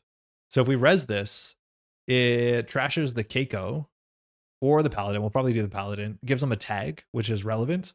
And they'll draw a lot of cards, but I think at the end of the day, like, that's pretty good. We could just res the Maskarovka and keep this secret, but I think we trade 6 credits, which we have enough money for a tag. Yeah, we'll do it.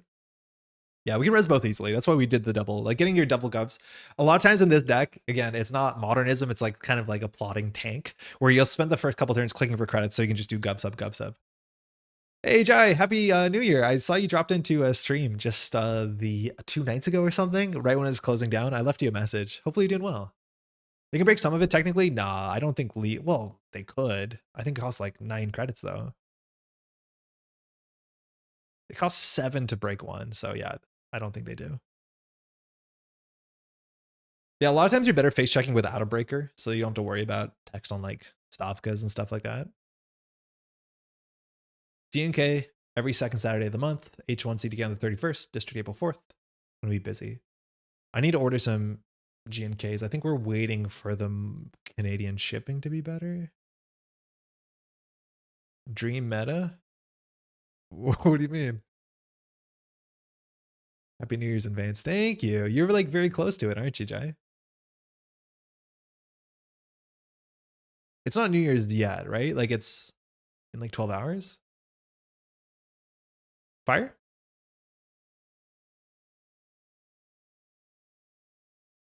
Okay, so we'll fire. So trash their hardware. I think I'm gonna get rid of the Paladin.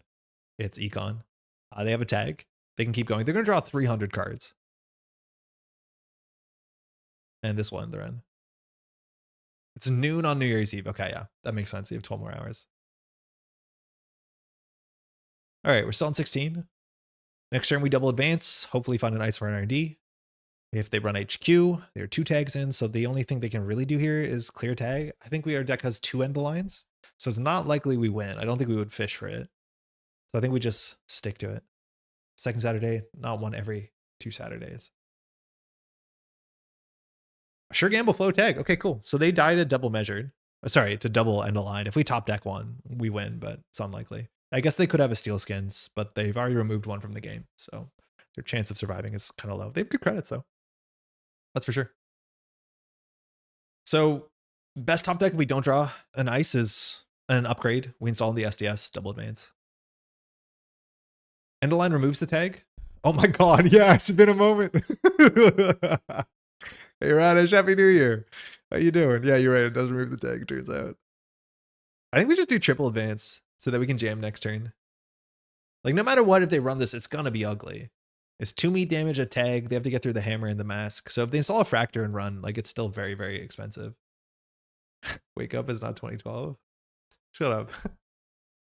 If they run this, maybe the end of line will work. And we still have more money than we think. Like having extract is not an ob card, but just a panic 6 credit button is like kind of sick.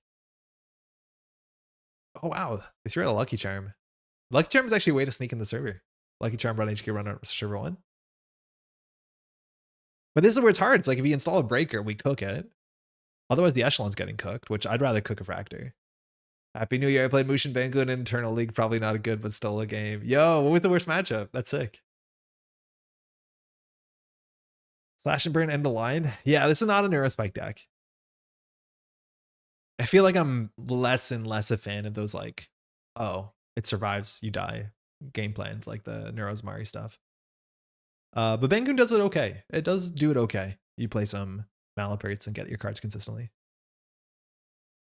Yeah, they could. This is the thing. It's like it's a game of, I wouldn't say hubris because it might be right to take it. I haven't done the math. I think this is one of the like math is for blockers decks. But they in theory could install a fractor, could run this.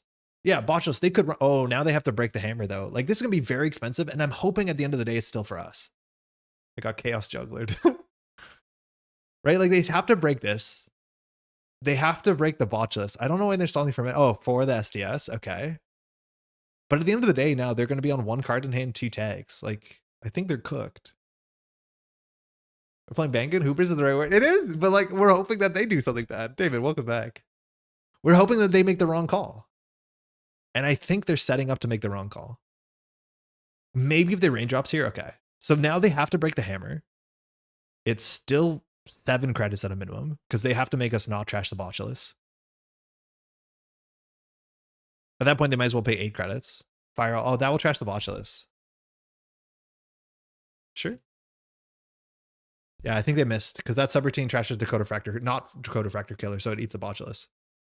So this whole play might be not as they think.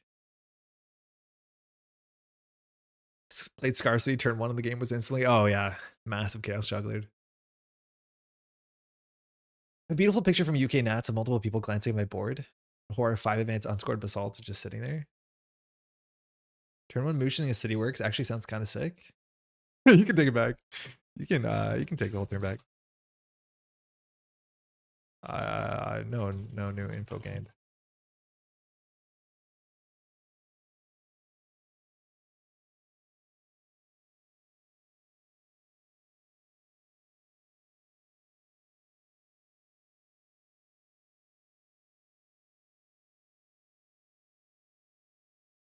Yeah, they're just gonna take it back. That makes a lot more sense.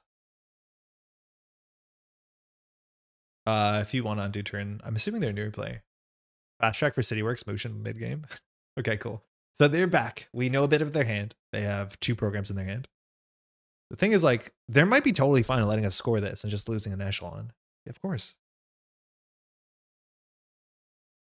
But yeah, it's very expensive. The thing is, this doesn't put us on measured. This puts us on less. They also have to remember their tag. They might just forget and go down to 3 cards, and the game's over.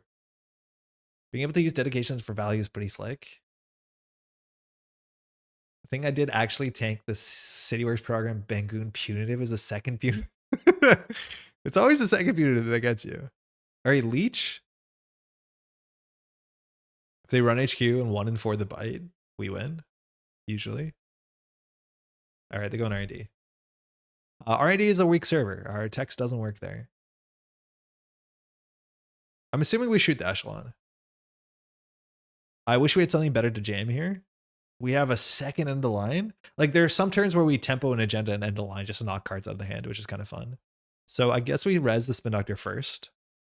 Shylander is like just good enough. It doesn't keep them out. I guess we'd rather have a mask. Shylander is like our HQ ice. So I think we do advance, and we'll just ice. We'll shoot the echelon. I think we'll just ice R&D. I think Shylander is the worst card in our hand, though.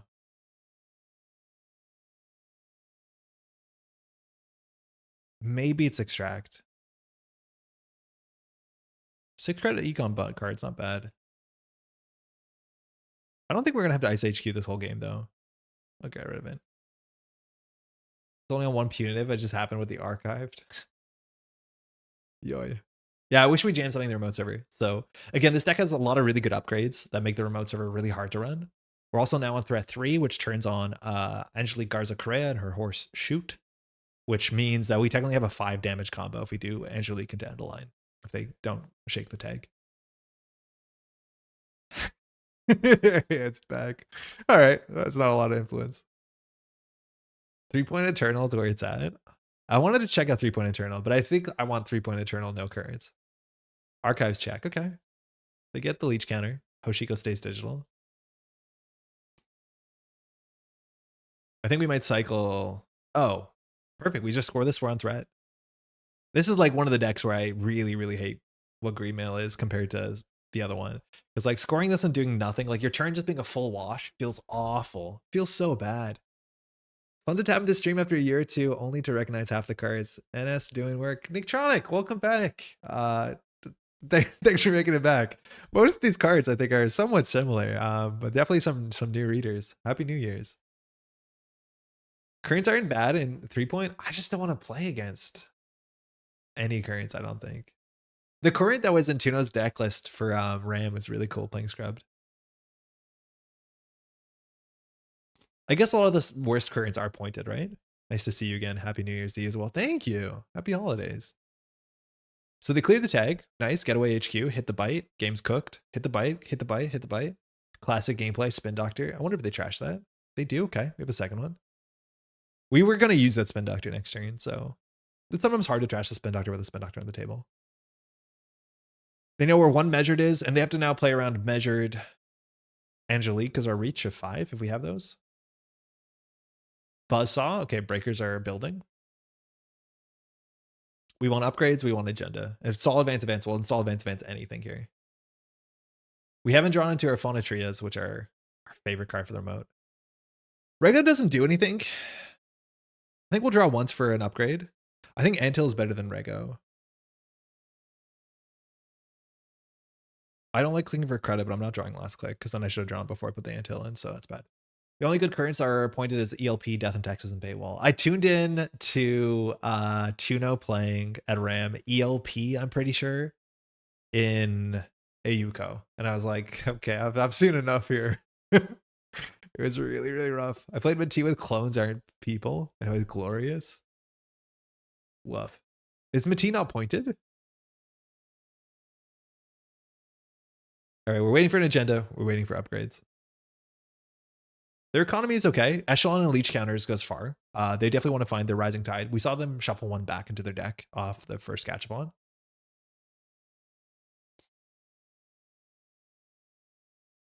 But we can make it so the remote run is like still not good. I wonder if at some point we just put the bite in there and see.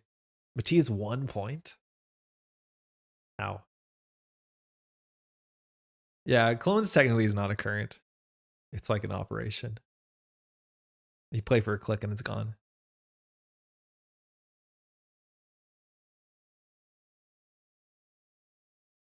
You gotta play it in. Oh, there's the bot show. So you gotta play it. They still have to break this. So I'm happy they're running for it. If we put the bite in here, it looks like we might have won the game.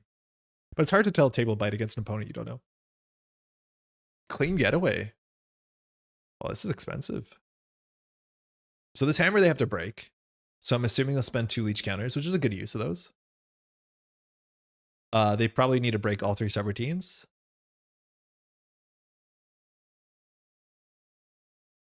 So tag, you can break it for credit, you should. Usually. Trash a resource or hardware, you keep your Keiko for credit. Nice. Oh, they boosted. Did they have to?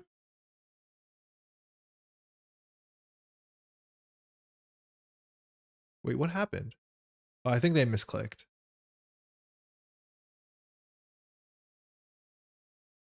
Wait, what?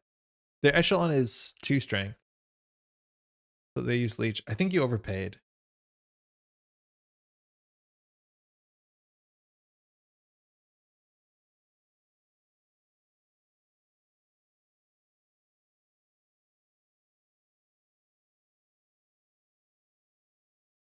With the leech counters, this should be 3 to break fully.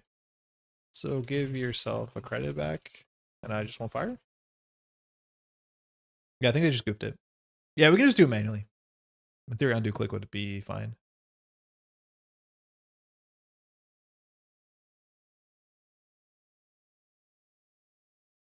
Yeah, because the echelon's a 2 strength. Leech brings it down. Cool. Nice. Let's go. I need to sweep B-Blum last round and have table 2 split to win. I'm definitely not sweeping B-Blum. With that attitude. I feel like I haven't played against B-Blum in a while.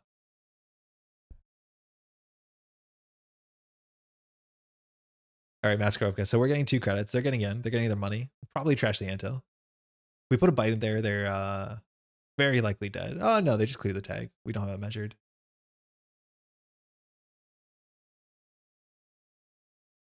All right, so this, we're going to get 2 credits, it turns out. We could use it. It's an Antil. If it was an agenda, we would have put it face up. So I don't know if they're aware of that exact interaction. You could sneak a face down agenda here, but the only agenda that really matters is 5-3, which we definitely put face up. So Antil goes down for 1. They make 3 back with a getaway. So on a healthy 7, Hoshiko is still flipped. The leech counters are low. If we can coax them into running that sweet bite on HQ, last click, that does usually win the game. Gachbon, okay. So next turn they can run the server. It's still a bit cheap. We need to find upgrades. Oh, pivot for measured. So now all we need to draw is in an Angelique. Because we have pivot for measured here. We can knock their whole hand out. That, we want her too. So I think we just set up this server for now. The cool thing about Daniela is her text. Well, first I gotta play the nice Daniela's from the West Coast. But Daniela's text works on pinhole because Daniela protects themselves. Looks like we're looking to the deck. So Keiko probably removed from game. We see 1 steel skin is not in hand. That's relevant. The pinhole again against Daniela is totally fine. Because I will turn on, again, we have 3 Angeliques, and I think I added an Angelique to the deck. This deck used to be on 2 Eminence. I added an Angelique and cut 2 Eminence for Angelique and Above the Law, which I like a heck of a lot. There's a chance they because they know we're on end of line. I think they know we're on end of line. They could Gourmand run HQ. But as soon as we top deck an Angelique, that's 5 damage combo, which is good. Oh, I keep forgetting you can pivot for an agenda. I don't think it was right. Because I think pivot opens up so much more, and they can definitely get in the remote server. I think we would need the Daniela and ideally the Angelique. Then we pivot for the agenda. Because the thing is, if it's a 5-3, we can install advance. And I think we only want to jam a 5-3. So I think we hold the pivot to get our measured. But yeah, I forget that you can pivot for agendas. That's really nice. Let alone you don't have to install the agenda. You can install anything. So you can pivot for an agenda and install the bite. Oh, that's a steel skin. So all steel skins are accounted for. That is a very valuable card in the matchup. Like steel skin, 2 removed from game 1 here. So they have probably, unless they're running stone chip, they probably don't have any more protection. That's not good for them. Yeah, it's really, really not great for them. This matchup really wants to combo kill you. Let alone you want to be drawing cards while accessing their cards because they make this like fork. So yeah, steel skins is one of the best cards in the matchup. So there's not a lot of experience maybe against BANGUN, but yeah, these you really need to keep in rotation. Bosch's on the hammer is smart too. That means on the turn well jammed, they'll probably run this for free. But it's not the ice that matters, unless we get a Phonotria. It's about what's in the server. Yeah, where are we going? Oh, cool. Wait, how are they going to do this? So this hammer has multiple relevant subroutines. Which one's doing the botch list? I don't know what this run is. This run looks really painful. Like they're taking a tag? Like they're drawing cards, but we're trashing a Keiko and giving a tag. So now you're over MU. You're over. So.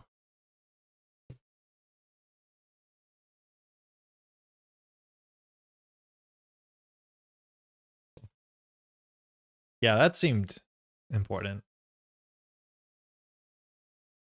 They're going to draw a lot of cards, but they're not going to have a lot of money. This matchup is giving me flashbacks to last night where I got measured response 3 times. Hey, this deck only has 2, so we can't be doing that to anyone in 1 turn. Yeah, found it's kind of awkward to crack Gachapons against MR decks. Why specifically? I don't think they'll die to End of Lion unless they do something with Daniela, but they're going to draw so many cards. Okay, so we'll res Daniela.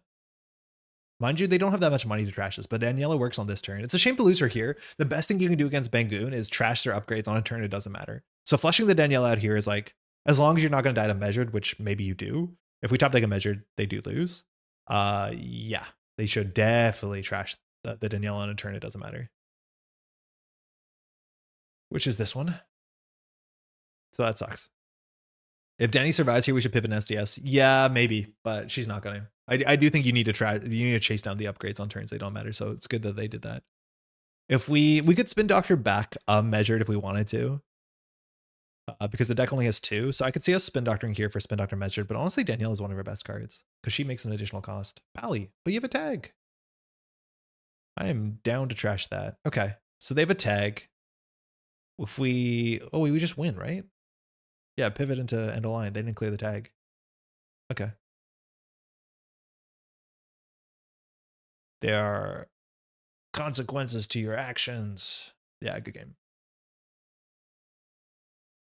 Gee, that's relatively straightforward, but I think they were very aggressive. A lot of times you get a bit more of a siege. Hey, thanks for the game. Okay, cool. Very cool. Spin pivot measured. Yeah, well, we didn't need to because we had the 9 damage burst there. If they cleared the tag, there's definitely a longer game. But yeah, floating the tag when we have the pivot in hand, that's usually going to be a lot of damage. I think you have to clear the tag there for sure. But even then, they're not in a great spot, so we could spin back the measureds and hope to draw the double measured. But again, this deck only has 2 measured, which like seems wacky, but works out okay. Otherwise, we would draw a bit and then probably just jam the Anthill, which it looks like the Basalt's a couple cards down. So let's do it one more time. Good game. Corp.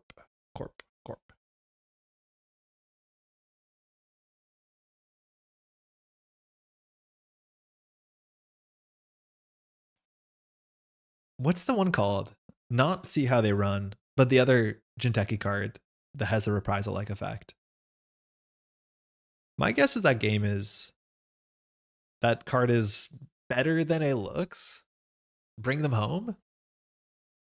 I think Bring Them Home is better than it looks. I think we're gonna get a gross deck at some point with Bring Them Home. Like, card advantage matters in a lot of the modern Jinteki decks. I think it's a slot issue, right? BANGUN was here for the rescue. Let's go. Yeah, when BANGUN feels good, like we feel like we're controlling that matchup, like we feel we're doing mean BANGUN stuff, and those are the cool matchups. The matchups where your opponent like plays all the safety cards and gets a lot of money and doesn't run the remote server and like pinholes your upgrades, like then things are bad. It's kind of hard to force interaction favorably unless you draw relatively well in their first couple current turns, which for whatever it's worth, that's like not unrepresentative of standard meta as a whole on the Corp side. Yo, Ba, how's it going? Happy New Year. How you doing? Happy holidays. We're doing all right. We're back a bit on holidays. I have a couple days off work later this week. I still work tomorrow, but we're not gonna be streaming on Thursday. We missed last Thursday, so I thought we'd sneak one in. Hopefully you're doing well, you and your family. I think Measured Yuko may play one Bring Them Home at some point. It is terminal, right? Which I think is really, really important. But I just can't believe there's no play where you put something on the table, and then just say lose 2 cards. It seems like that's what you're building up for. Oh man, in the RAM, there's also that Jinteki card that says they cannot draw up. Genetics Pavilion, I think. Whoa, I hit a button, that happened. That's new. But again, it was Kakugo Ayuko with Genetics Pavilion. The runner cannot draw more than 2 cards a turn. I mean, that's going to be an issue. I have no doubt there was a ton of Ayukos on that weekend. 1 to res? I think it's 0 to res. Oh, it is 1 to res. Okay, I thought it was 0 to res. That's a bit more fair. But yeah, 5 trash cost. We got to that weird point. Yeah, if I hit T, it apparently fit it to frame.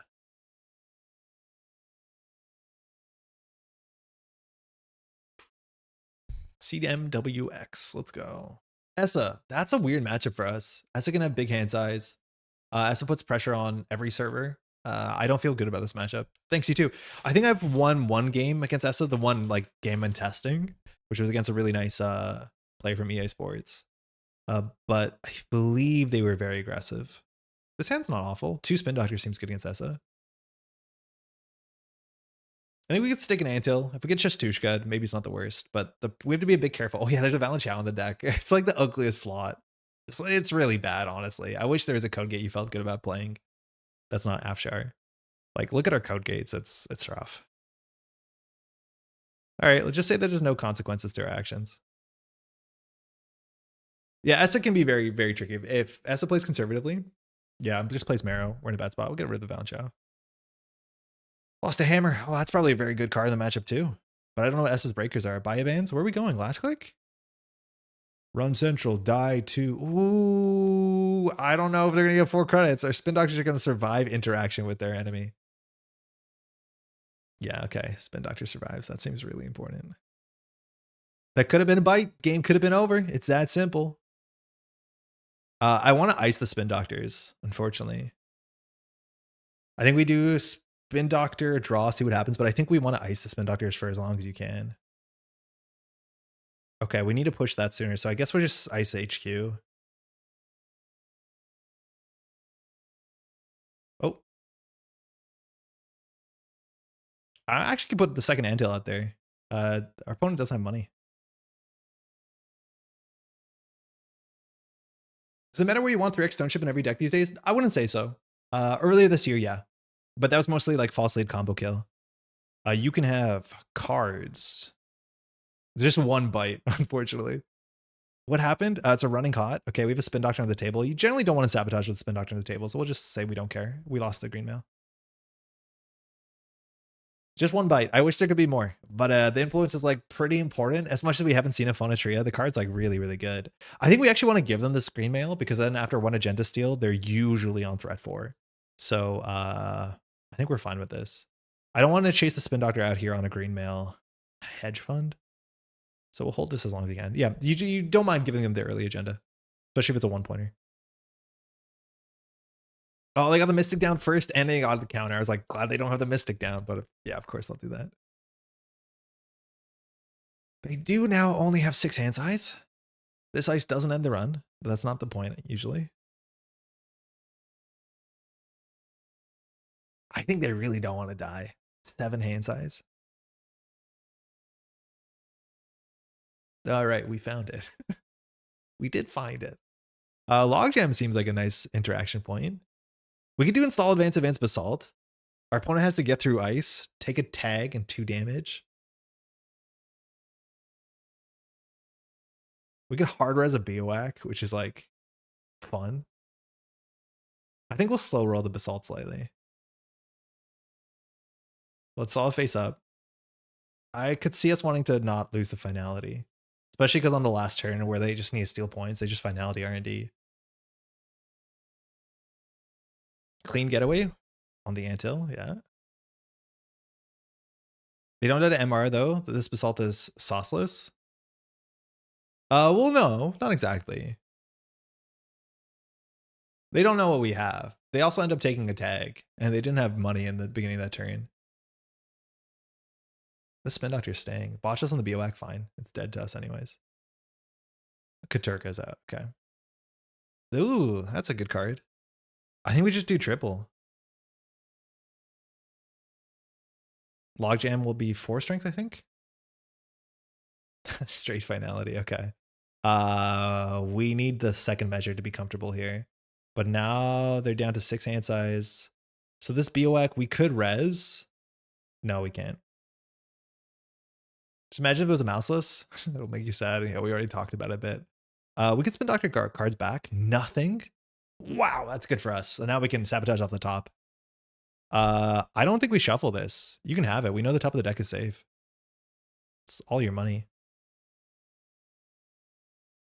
Okay, so we do double advanced basalt, and we can put spin in the remote.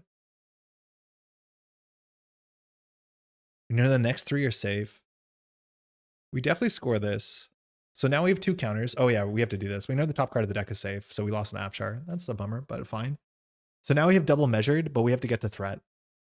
And double measure will blow through their economy. So we could just put a spin doctor on the remote server. We know the next 2 on R&D are safe. We also could just get money. That's also kind of fine to set up the double measured and not jam. We know if they sabotage the top 2 of R&D are clean. Yeah, this is okay. Ghost Tongue, okay, Steel Skin. We'll rip 2 off the top. So it's a pivot and Maskarovka. Pivot's important. That's a toolbox card we have access to. Raindrops. Is this worth rezzing? They get access. They have a 1 in 4 chance of hitting the bite or a 1 in 4 chance of hitting SDS. Every hit here is actually really important. I think we'll res this. Hey, Gyro, how's it going? Happy New Year.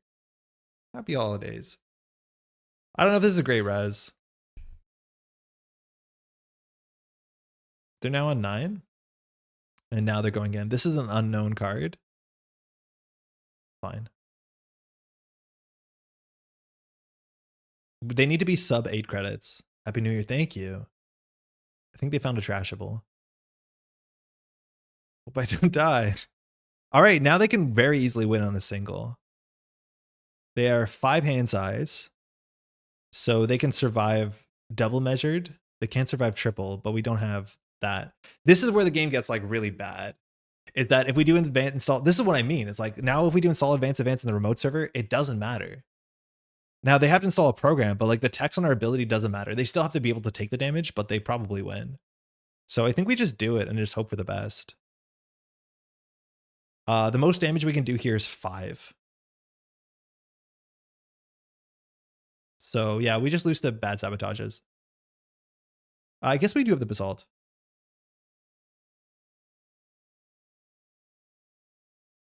Can draw with basalt? Yeah, I guess so. I don't think it really opens anything. This drone usually like pins down their programs. The deck only has 2 measures though, so I don't think we want to dig for it using our basalt counter, which... Okay, this draws them 2 cards. Oh, sorry, no, it doesn't draw them. It draws them 1 card.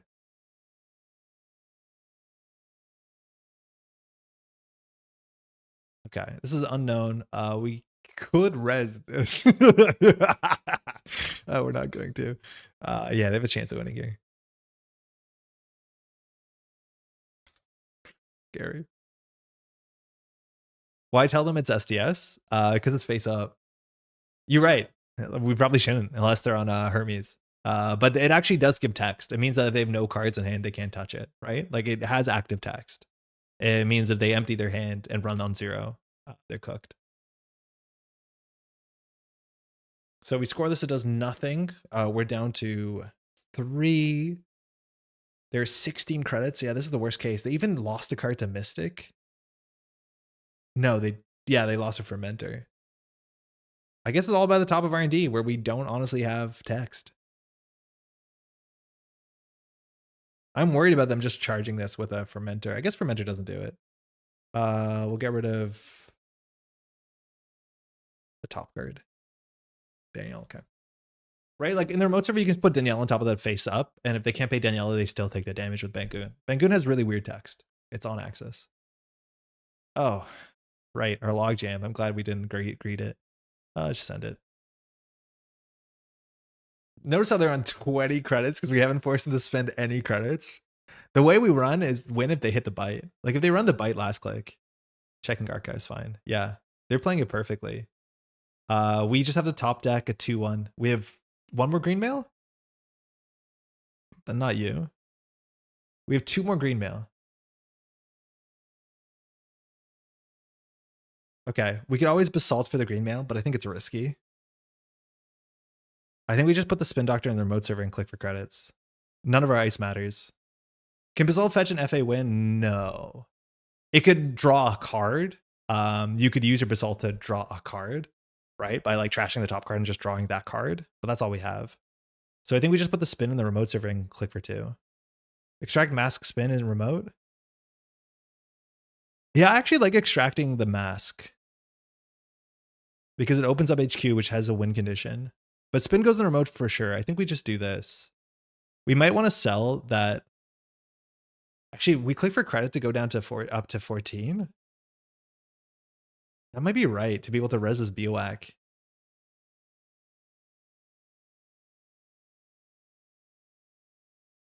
The issue though with this is like, this is fine.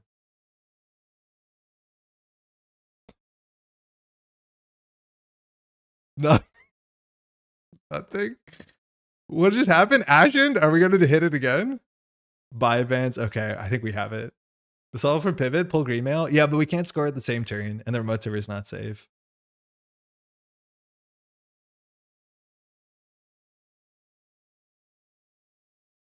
Oh wait, this helps us. I don't know if they should be.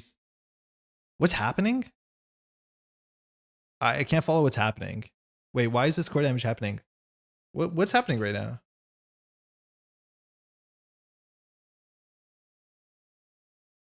They're playing a running hot?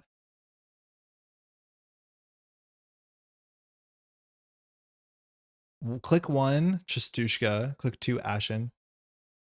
Oh, cool. 0 clicks because it's resolving. I thought it was your last click. Got it. Nothing. Yeah, it doesn't say in the log yet. That's weird. I think this should go before the cost. You can gain 6 credits.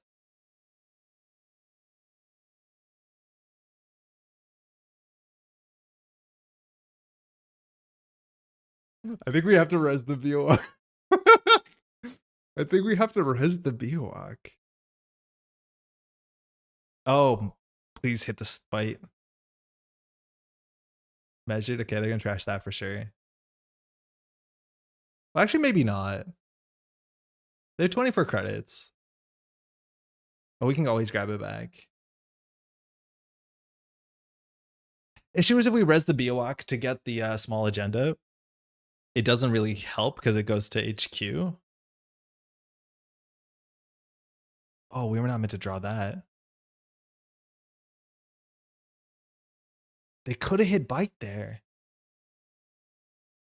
We could basalt twice to draw. We're just going to naturally draw the green mail here. Oh, that's so bad. I think we have to basalt for tempo.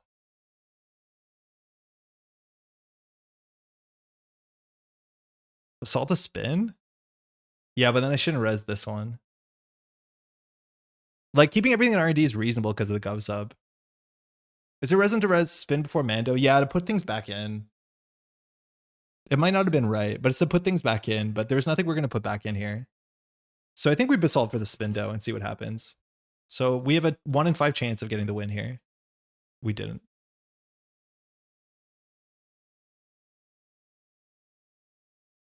But now I need to over-install this. So we do install basalt, install spin doctor on top of it, government subsidy.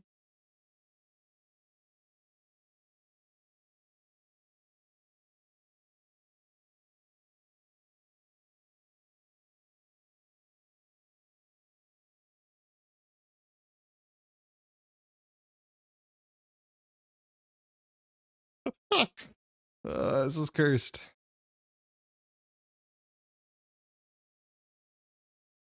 Let's see if they're gonna play another gain 3 clicks.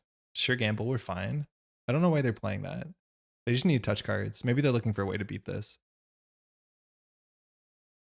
Why not have the Basalt in HQ? Because I think they'll run HQ.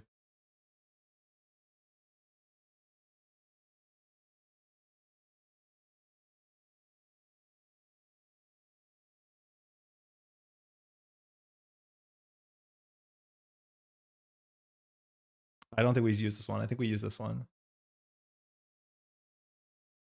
I think it's much safer in R&D. Sorry.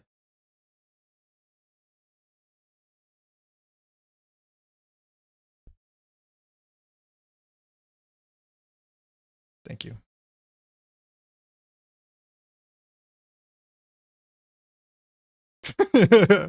We don't have it. Okay. We'll shuffle back the Spin Doctor and the Basalt. They could run HQ here and hit the bite. 1 in 5. Ah.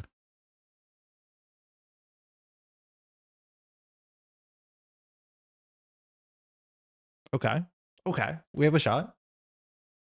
2 and 9. Good game.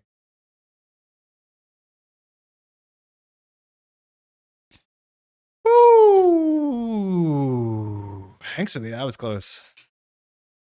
Had a bite in HQ you were missing on those rounds. Yeah, that mattered. Yeah, the Chistushka, if they do the Chistushka last click, it actually helps us because it just fills our bin and then we basalt it. So they have the Chistushka on 3rd click because if they do it 2nd last click, then we just pull the thing back unless they get 2 agendas. Yeah, exactly. You have to do it early and then poke HQ. Yeah, it's hard. They stopped running R&D. I'm surprised. Maybe they eventually got scared of this. Maybe they thought it was a BWAC, but I thought they would. I don't know why they stopped running this. I think locking the top of R&D was important. Oh, I stay above 24. I guess how much hand size on 3? Yeah, that is funny. I only have 2, but access to 1. Yeah. Yeah. In theory, 24 does matter. That's why they're sure gambling. But yeah, Green Mail, Basalt. There was 4 agendas. You too. That was a fun game. Yeah, I imagine it's a bit of a cursed matchup. If they play conservatively and just do Marrow hand size, like I don't know if we can win. All 3. But yeah, our agendas are above the law. 5 threes and then 3 Green Mail. So we have a good chance of getting out there. Will we be skillful enough to draw the Green Mail? I mean, Kronos, there's 3 of them. We should get them. Cheers. All right, cool. That deck is fun. Give it a shot. I'll put the list in the description. I'll put Quesadilla's list in the description because Quesadilla deserves the credit there. I just I played 3 Angeliques and 1 above the lots of the 2 Eminence, which I like. I've got lethals off Angelique. People don't play around Angelique that often, let alone it's such a great card in any server, let alone the remote. All right, it's past midnight. It's technically New Year's Eve today. Hopefully, if you're watching this, whether it's in 2026 or just at the end of 2025, you're doing well and you're having a good holiday time. You're ready for a new year and you're excited for all the mysteries, excitement, and all that with which it will come. We had a great year on this channel. Netrunner always seems to be just getting bigger and bigger, and I'm so excited to be able to share it with y'all. So thanks so much for joining for 2025. We'll be back for 2026, that's for sure. We're not going to be streaming on Thursday, so we'll be back in 2026 later. But we have a lot of things to do next year. Hopefully we got new sets coming out. We have more organized play going on. I think it's going to be a big year for sure. Hey, Happy New Year. Thank you. New Year's from us here in Australia is in 8 hours. Yeah, very close there. Enjoy your hot summer New Year's. Happy New Year's to all. Thank you for streaming Happy New Year, Netrunner. Thank you, Meether, to you as well. Good games, by the way. Happy New Year's, Andre. Happy New Year's, chat. Thank you. Having my car payments are stopping this year. Yo, that's sick. I hope that's for a good reason, Weddy, but Happy New Year's for that as well. Again, of course, we're saying thanks. I want to say thanks to all these names here and more that support the Metropole Grid so we can do stuff like this, whether it's the streaming, the video work, the casting, the production, the licensing. It all takes a lot of time. It takes a lot of money. It would not be possible. This year was a big change, mind you. We went from like doing full-time content to now I'm working full-time. So these names here supporting the channel really help this make sense. Hopefully one day we'll be able to return to some full-time content stuff. I think there's always a hope there. But thank you so much to all these names here and more. If you want to support the channel, another really easy way is just to leave a like on the video. That doesn't cost anything, but it helps a heck of a lot in the algorithm. Cannot appreciate that enough. And also, huge shout out to our Daily Cast patrons who have a lot. There's lots of them. A lot of Daily Cast folks supporting the channel, and I cannot appreciate it enough. Happy New Year, Rojni, as well. Happy New Year to you as well. Hopefully you're doing well in the holidays. A year filled with Netrunner. Yeah, 2026. I think it's going to bring some good stuff. I think there's a chance we might get 2 sets in a year if things sneak out early here. I think that's going to be also really, really hype. That's mostly it. Take care of yourselves, and we'll catch you in the next one. See you in 2026. Ciao.